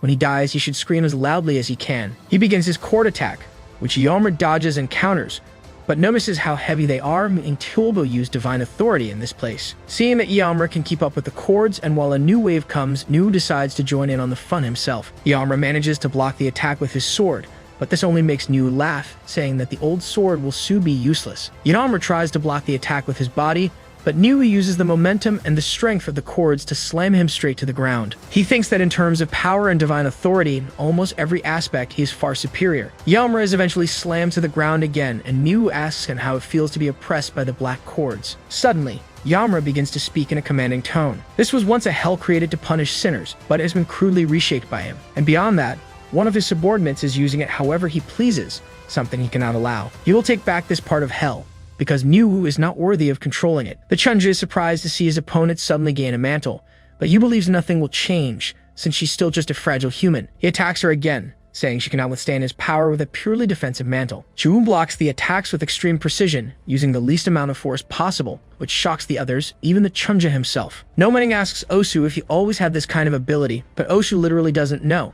This is the first time he's seen it. Nomaning asks if he's an idiot. How could he not know the abilities of his own mantle? Osu explains that his ability is to create a barrier, and activation only requires closing his fist. However, using it separately, as Juu is doing, is something completely different. It's as if she's manipulating every nerve needed to close the fist. As he tries to explain further, the Chunja attacks him, but Juu immediately shields him and apologizes for not doing it earlier. She's still getting used to the controls. Osu can only admire how beautifully she's wielding his mantle, and he asks Noming if this woman is really human. The Chunja, enraged by this direct insult, unleashes countless attacks at Juu, who dodges masterfully and uses her ability to close in on him, delivering a swift strike. She is happy that she can finally be useful to someone, finally able to stand firm on her own. She begins to recall a conversation with her superior a long time ago, when she was asked if she still didn't remember who she was. Juu confirmed she didn't, but also asked why her superior seemed so down. The superior replied it was because of work. She hated how the bosses were acting and wondered if she shouldn't just turn headquarters upside down. That was when Juu punched her, making the superior realize she was strong, but questioning why she would do such a thing. She also noticed Juu staring with those cat-like eyes and asked what she had done wrong. Juu explained that she had enough authority to act on what she said, so she should be careful with her words from then on. The superior understood, but also remembered something else. She told Juu to call her aunt whenever they were alone, but Juu was too embarrassed at the time, which made her sad. This generation is hopeless. Juu promised she would call her that someday. The superior also asked her to be careful on the upcoming mission, because she didn't want to see her get hurt. Juu eventually corners the Chunja and remembers what Yamra had said. If she contributed enough, he would allow her to meet anyone she wanted. With that, she could finally see her superior again. She starts charging something and braces herself for the worst, but when she finishes, nothing happens. Juu rushes forward and the Chunja says they should talk, because he has something to tell her. He tries to back away, but realizes there's a wall behind him. No way out. He turns to face Juu again, but at that moment he takes a kick to the face, followed by hundreds, if not thousands of blows in a technique called Falling Star Kick. Juu finishes with a strike that sends him bouncing off a nearby building before crashing to the ground, completely knocked out. Juu also lands and notes that it was easier than she expected. Nu hadn't expected to hear such words from Yamra. After all, more than 300 years had passed since his retirement. Does he still have the right to interfere in this matter? He should act his age and drop dead, like the old man he is. He tries to strike desperately, but Yamra simply summons the mantle, which forcefully pushes him back. Nu needs to gather immense strength to stop, but even after managing to push the mantle away, Yamra seizes the opening to rush from behind and strike with his flames. Nu reacts immediately and deflects them, but that only creates another gap for Yamra, who lands a side punch. Nu still has enough strength to retaliate and tries to crush Yamra, but Yamra blocks and summons the mantle again, which nearly swallows him whole. He is forced to use enormous power to break free from the mantle and unleashes the black cord sledgehammer technique, binding all the cords into one. As he spins the hammer, he tells Yamra that he is no longer a match for anyone. His elegant swordsmanship has rested, his crimson mantle has vanished along with his divine authority, and his countless subordinates are gone. Everything he once had is lost, his golden era is over, and this is farewell. Yamra enters his manic state to slash in his hand, which at first shows no effect, letting Nu boast of his weakness, but then his arm falls. Yamra explains that he had noticed something strange about him. He accepts strikes and blades to the face if he must, but he desperately blocks karmic flames with the cords. Teolbo's cords can withstand the flames, but his real body cannot, since he is undead. That made Yamra think about how to infuse the flame directly into him. When Nu combined the cords, Yamra had an idea, and it seems it worked. He merged the mantle ability of Dahai Tanya with his own ability called Soul Bonsai. He does the same now, creating an immense pressure throughout the area. When Yamra finally begins to release the attack, Nu realizes he's screwed, but still tries desperately to use whatever defense he can. However, once the attack is unleashed, it tears through everything Nu tries to put in front of him and practically erases him completely. Yamra reflects on what Nu had said, that his golden era was over, and smiles. He walks toward what remains of Nu and remarks that perhaps he's right. He truly has grown much weaker than before. Nu can't believe a monster like this exists, but warns him not to think this is the end. Yamra is surprised by how easily he yielded, but then asks why half of his body is missing. Now it is time to discuss a few things. especially about what Tulbo is planning. Nu laughs and asks if Yamra knows why Tulbo released the Zodiacs into the human world. Yamra hadn't expected there to be a reason behind it, but he wants to hear it. Nu observes that apart from delivering his judgments, Yamra has never cared about much else. But now he will understand that this world is more complicated than he thought. This cycle of sinning, receiving punishment, and reincarnating is where the 12 Zodiacs play an important role. They guide the sinners who have received their judgments. Has Yomra ever wondered why sinners, even those who committed terrible acts in life, obey so well in the underworld? Yamra replies that it must be because of the 12 Zodiacs, and Miwu confirms it. Those born in the year of the rat, for example, cannot oppose the rat Zodiac, and so on. Tulbo chose to focus on that aspect. He wanted to rectify the filthy, selfish, disgusting nature of humanity and strip away their freedom entirely. He wanted the Zodiacs to control the actions of all humans. That was his goal. Yamra says it's nonsense. Why would the 12 Zodiacs follow his orders? Nu explains that first he found the subordinate he trusted most, then persuaded him for thousands of days and nights. If even then that subordinate challenged him and threatened to expose the plan, he would have no choice but to silence him and accept him as a sacrifice. Nu then asks, does Yomra know the easiest way to reveal the ugly side of humanity all at once? Can he guess? When the Zodiacs arrived in the world, they were greeted with smiles and friendly faces. But all of it was a lie. Humans use them for their own ends and even hurt them. Experiencing something directly is the best way to learn, isn't it? Dahai collapses to the ground upon hearing this and asks if it's true. Is that the real reason Tulbo deprived them of their powers? Yamra tells her not to worry, that's probably all lies. Criminals say things like that to try to escape. Dahai feels a bit more hopeful at this, and Yamra tells her to go back and rest. After she leaves, Nu begins laughing even harder. Everything is happening exactly as Tulbo planned. Humans are evil by nature, the 12 Zodiacs will soon realize it too, and they will side with Tulbo, stripping humanity of all freedom. Yomra seizes Nu by the hair and declares that Judgment Day has come, and Nu agrees. Yomra observes that they have meddled with the human world for far too long, and since they spilled innocent blood for an empty dream, he'll cut all ties with Tulbo and with anyone who chooses to follow him. That is exactly what Nu wanted, since he is tired of pretending to be superior. Everyone is, even the rituals have grown exhausting, so he will gladly vanish if it means never having to endure it again. Yomra says things will be different for him. Since he is a monk,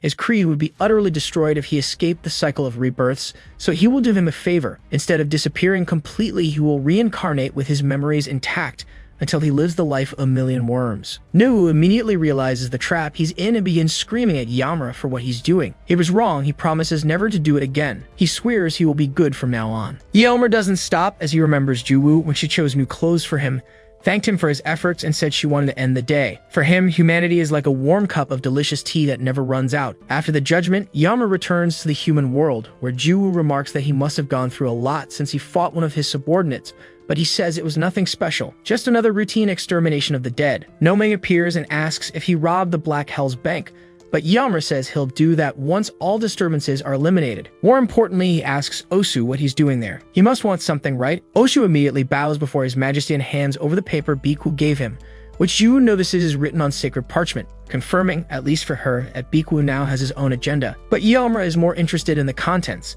That very night, a man named Kim enters several message boards and begins deceiving people, apparently one of his favorite activities. He enjoys making others pay for their foolish actions. Eventually, he runs out of water to drink, looks around his filthy apartment and finds a bottle, but it's too far away. So he decides to drink the water from his instant noodles. It's water too, after all. As he savors his soup, Yamra appears behind him and asks if he's enjoying the meal. This makes Kim spit it all out and demand to know if he's a thief. If so, there's nothing worth stealing in this house. Ju enters as well and tells Yamra to stop barging into other people's homes without knocking. Doesn't he realize how strange that is? Yamra defends himself, saying the door was open, which basically counts as an invitation. As they argue, Kim looks closely at Yamra and recognizes him as the king of the underworld, and Yamra knew he would recognize him. Kim throws himself at his feet and begins crying. He says life there is too hard, so he has to trick others to survive, and he never cleans because it's too much work. Whether Yamra is there to punish him or not, he doesn't care. He just wants to go back to the underworld. Suddenly, the doorbell rings, one of the dead. The other corpse with him asks why he's ringing, and the one in red replies that even though they're enemies, they aren't barbarians. They must practice courtesy at least, since they don't know how Yamra operates. The one in blue says they're there to capture a Zodiac, not to have dinner, but the red one scolds him, saying that even if they're here to take him, they should do it calmly and without violence if possible. First impressions are crucial. The blue one points out that they are literally dead, so he doesn't understand why that matters. The red one gives up on him and rushes to greet the Zodiac, but the one who opens the door is Yamra. Kim starts to panic, begging not to be beaten, saying he did nothing and it hurts too much. Ju tries to calm him down, but he doesn't yield, which makes her think that Osu was right. When he spoke about the rat, he said they probably wouldn't get along since most of the zodiacs are extremely antisocial. That's why many of them are in even worse condition than Dahai. They'd rather starve and live on the streets than talk to humans and get a job. One of the staff called him because they needed help, so he rushed his explanation. Since he has work to do, he would leave it with them and hope things go well. Now that Ju thinks about it, everything Osu said was true. There are piles of trash everywhere, leftover delivery food scattered around, and a sink has never been properly used. Since entering the human world, this man has been completely alone, with no one to help him. The corpse in red doesn't recognize Yamra and mistakes him for the rat Zodiac, so he tries to talk to him as an equal. He says he knows Yamra has suffered greatly in this human society, that there was no one to lean on and everything must have felt like torture. But fortunately for him, the glorious Lord Tilbo has returned. Yamra watches this man trying to flatter him and notices something strange. Until now, every dead he encountered reeked of blood, but he doesn't sense even a drop from this one. The corpse says they couldn't gather all 12 zodiacs and even finding him was difficult. He apologizes for the delay, but now they must leave. Yomer doesn't move and asks if he will meet Tilbo if he follows them. The corpse replies that it can be arranged, but it won't be easy, and that you should also call him Lord Tilbo from now on, so as not to irritate the others. As Yomer thinks about what to do, Ju invites him inside to look at the state of the place. It's horrible, but she stops talking immediately when she sees the two corpses in front of her. The blue one asks if something is wrong, since her gaze is practically piercing him. Yomer also notices that he cannot detect blood from them, so they may be different, and because of that, he wants to talk to them. Ju says there's no escaping the smell of blood, but she knows very well what these two are since she's met them before. On her first mission, Ju was quite nervous, which her aunt considered normal, but she told her to relax, everything would be fine. Ju thought about all the things that could go wrong, but then a bald colleague appeared and reassured her, saying that with the pseudo-doctor's beauty, they would be fine. Her aunt started teasing him for calling her pretty, which he didn't like. With her mouth running non-stop with nonsense, she twisted his words to provoke him even more,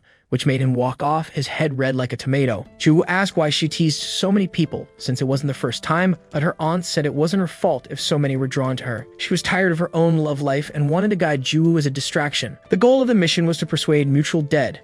When they entered, Ju commented that it would basically be convincing a corpse to join the humans and form what they called the Fangs of the East. By that point, she had already had some encounters, so convincing them shouldn't be too difficult. And since the danger level was Class C, the chance of encountering hostile dead was nearly zero. When they finally found who they were looking for, Red and Blue were there, accompanied by someone mysterious. Red tried to convince this mysterious corpse that maintaining neutrality with humans wasn't as good as he thought. If he joined Tilbo, he would certainly find what he was seeking. Ju was surprised to see more than one corpse at the meeting point, but Red didn't care about their presence and kept trying to persuade the mysterious one, promising power beyond imagination. He only needed to give one thing in return. Blue kept pestering him about the humans, which irritated Red. He suggested they wait their damn turn instead of nagging him like that. Now he had no choice but to deal with them. That was when he unleashed flames that engulfed the entire area. Yamra finally realized why he couldn't sense the smell of blood from them.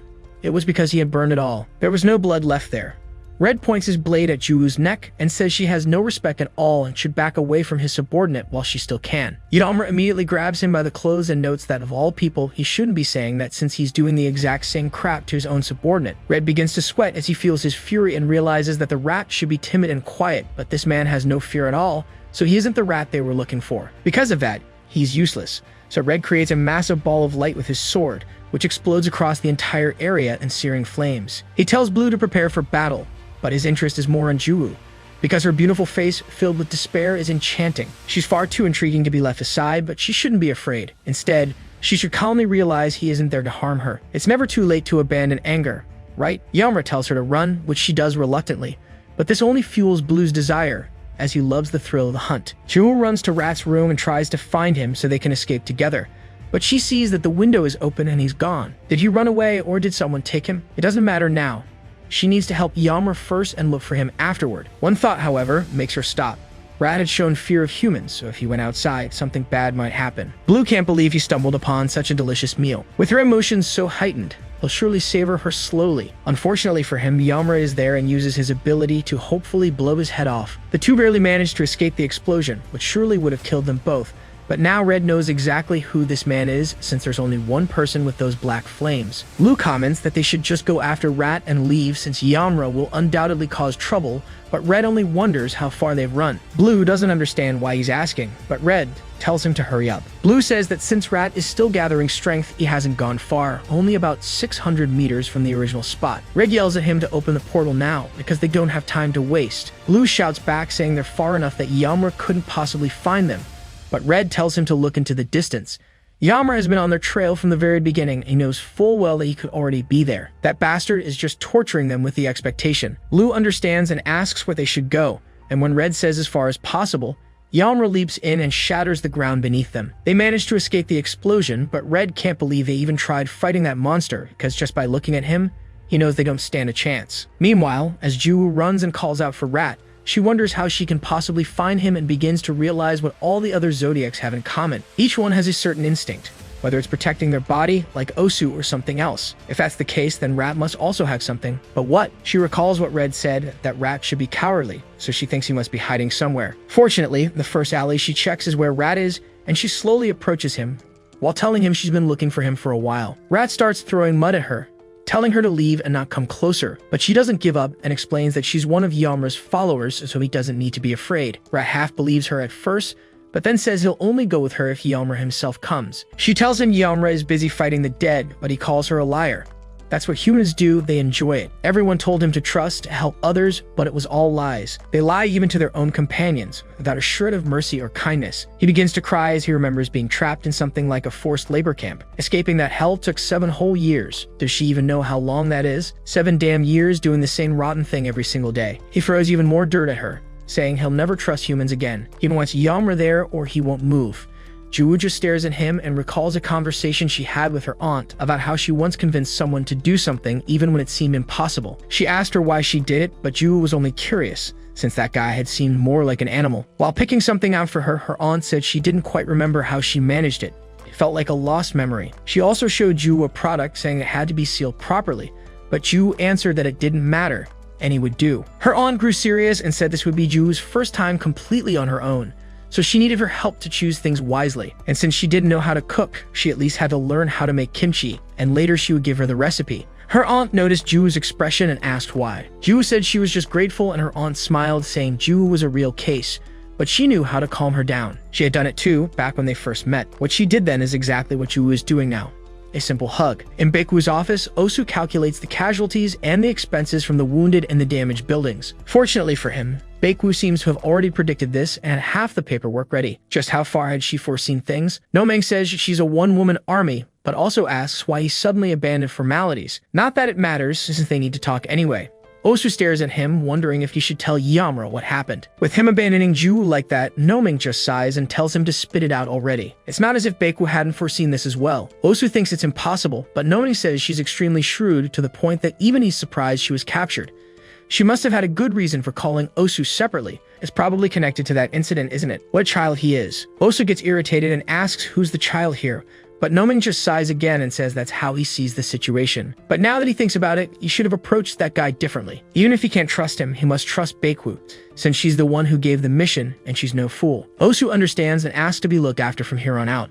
He remembers the important mission Baeku gave him at the time and tells Nomeng that next week he will meet face-to-face with the traitor who revealed their location. Yamra continues hurling fireballs at Red and Blue, and Red comments that they need to get to the rendezvous point now or they'll be burned alive. Blue explains that the portal will take at least 10 seconds to open, so Red stands and draws his blades, hoping he can buy enough time. He knows there's no being like Yamra, so he activates his ultimate ability immediately, igniting and becoming a spirit of pure flame. With his power amplified, he charges forward and pierces Yamra, while Blue desperately tries to open the portal. That's when a ball of black fire nearly falls on him, and Red apologizes, saying he couldn't block it in time. Now, he'll do everything he can not to hinder Blue any further.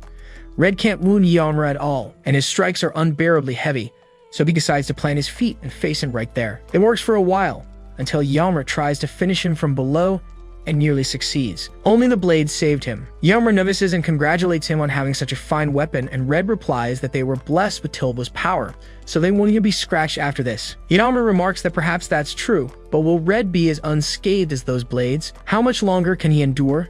Red knows he can't last much more, so he just hopes Blue hurries. The seconds begin ticking down as Blue pours even more power into the portal. 6 seconds left. Red tries to fight fire with fire, but it doesn't work. 5 seconds left. Yahello charges and unleashes a rain of attacks, nearly killing Red. 4 seconds left. Red uses every fiber of his being to hold off the blows, creating a dazzling display of light like no other. 3 seconds left. Blue almost finishes opening the portal, and Red uses the last of his power to unleash a massive fireball. 2 seconds left. Red thinks he stopped him, then reverts to normal and runs. 1 second left. That's when someone appears behind him and drags him through a portal leading straight to hell. Red can only think about what Yahello will do, knowing they'll meet again, since he was a fool. 0 seconds left. Blue opens the portal and realizes Red has been captured. The only right choice is to go on without him, but Yahello quickly leaps in and enters as well, with both portals closing at the same time. Yahello wonders if there's another gathering place besides the Zodiacs, but he'll probably find out soon. As Cleo guides him, he also notices that these dead are different from the usual ones who have purple skin and wounds all over their bodies. He asks Cleo if it has to do with the number of deaths, which she confirms, saying everything is connected to how many people a dead has killed. Yahello asks how many she has killed, and she says she can tell him, but only if they get more intimate. As she explains the runes and their functions, Yahello asks where the other Zodiacs are, especially Baekwu. She can't believe he's still looking for her. He's quite the romantic. She'll show over to him later, however, because what he'll see may be shocking. She takes him to a room and tells him to relax, since she'll be back with the bath supplies. Now he can relax. Yahello opens a portal to hell and asks Daha what's going on, and she says they have a complicated situation. Nomei is banging his head against the wall because he can't get in touch with Yahello, since he hasn't returned to hell. Ozu asks if it's serious, and Nomei confirms, saying that hell is a basic rule. His subordinates should be able to come and go as they please. The fact that he's trapped can only mean two things.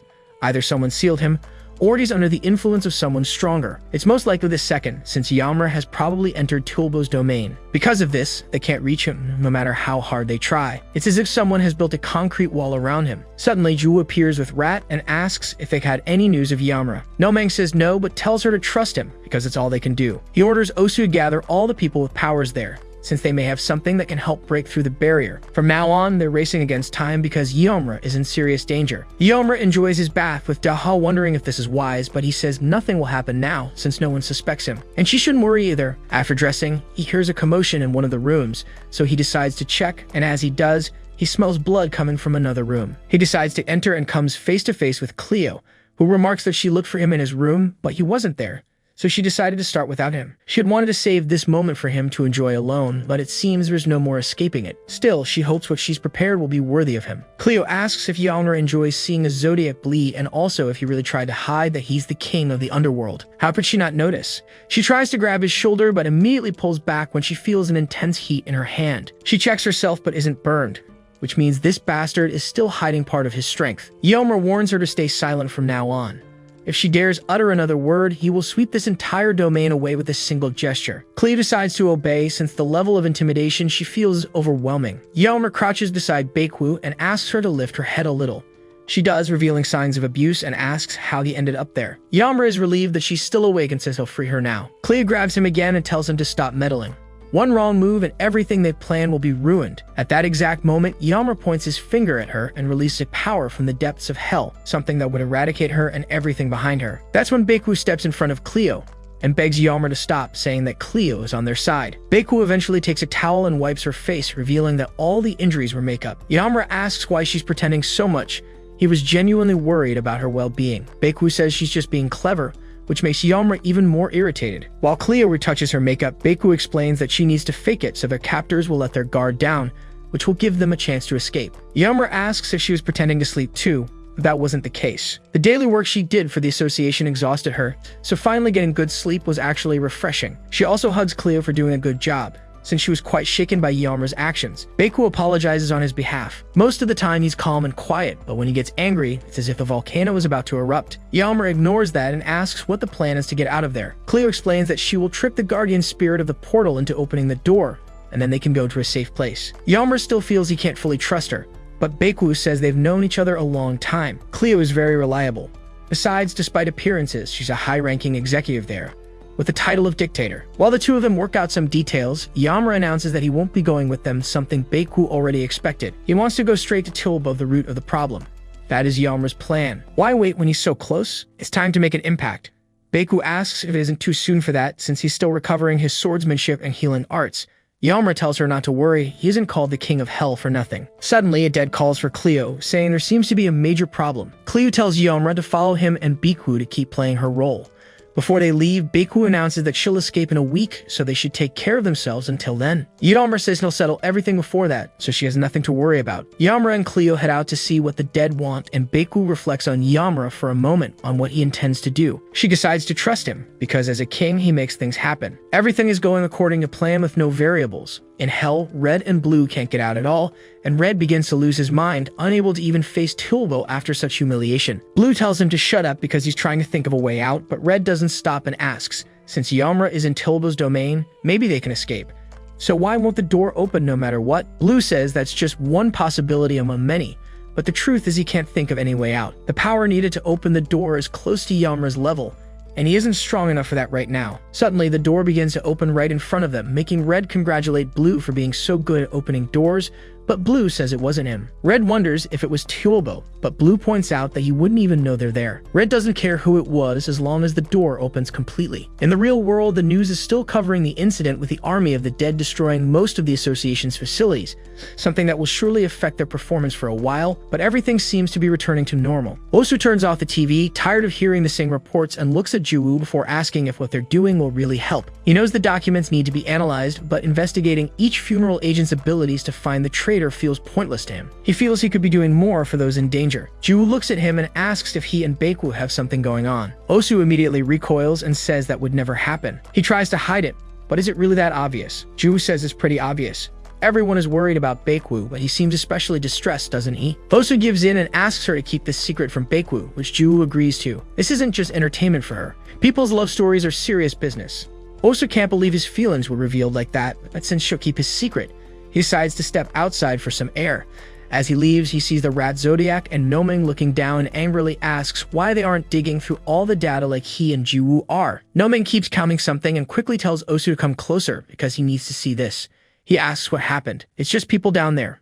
Noming tells him to look more carefully because there are many people crouched in that area, and it wouldn't be a problem if it were only one or two, but there are a total of 351 people crouched down for no apparent reason. Noming feels a dark energy in the air as if something terrible is about to happen right in front of them. Indeed, a portal begins to open above them. As the portal opened in Hell, Red noticed that it was splitting and cracking along the edges, so he asked Blue why. Blue had no idea either.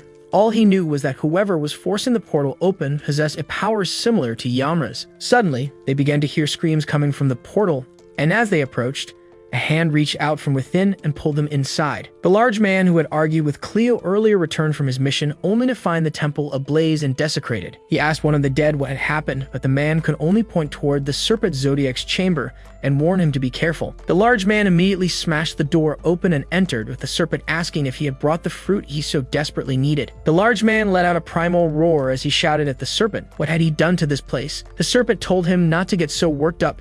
He had only had a simple meal, that was all. His hunger wasn't satisfied yet, but soon he would feast on much more than that. The large man could only imagine what he was eating now, but the serpent asked what the problem was. Had he never seen someone feed on the dead before? The man was horrified to hear something so grotesque and asked what he did with such atrocities. That was when he saw Red and Blue beside him, both sweating and crying non-stop. Enraged, he asked if they had betrayed their master so easily. The serpent stood and told him not to punish them. They were only roasting corpses for him, and they couldn't refuse, since he had helped them escape a complicated situation. This was the influence of the 12 Zodiacs. They were the ones manipulating humanity. Now all major cities were being affected, specifically people born under the sign of the serpent. They were acting strangely and attacking others. Chu asked if the Serpent Zodiac had really decided to side with Tulbo, but Noming said that wasn't it. Tulbo didn't want to kill people, he wanted to eliminate sinners. What was happening here was the decision of a complete fool. Before he could tell Juhu to be careful, she disconnected, leaving him wondering why all this was happening, and why it was happening right when Yamra wasn't around. That was when he noticed something strange in the sky. A green serpent writhing, making him freeze completely. At the second meeting base, Cleo did her best to manage the situation and told Yamra to wait in a safe place, but he felt something strange in the air, and he knew exactly what it was. While Tulbo received reports of the events, he suddenly turned his gaze elsewhere and realized at the same time as Yamra that something massive was coming. And indeed, the serpent began invading that realm as well, making Yamra tell Cleo to take care of Biku.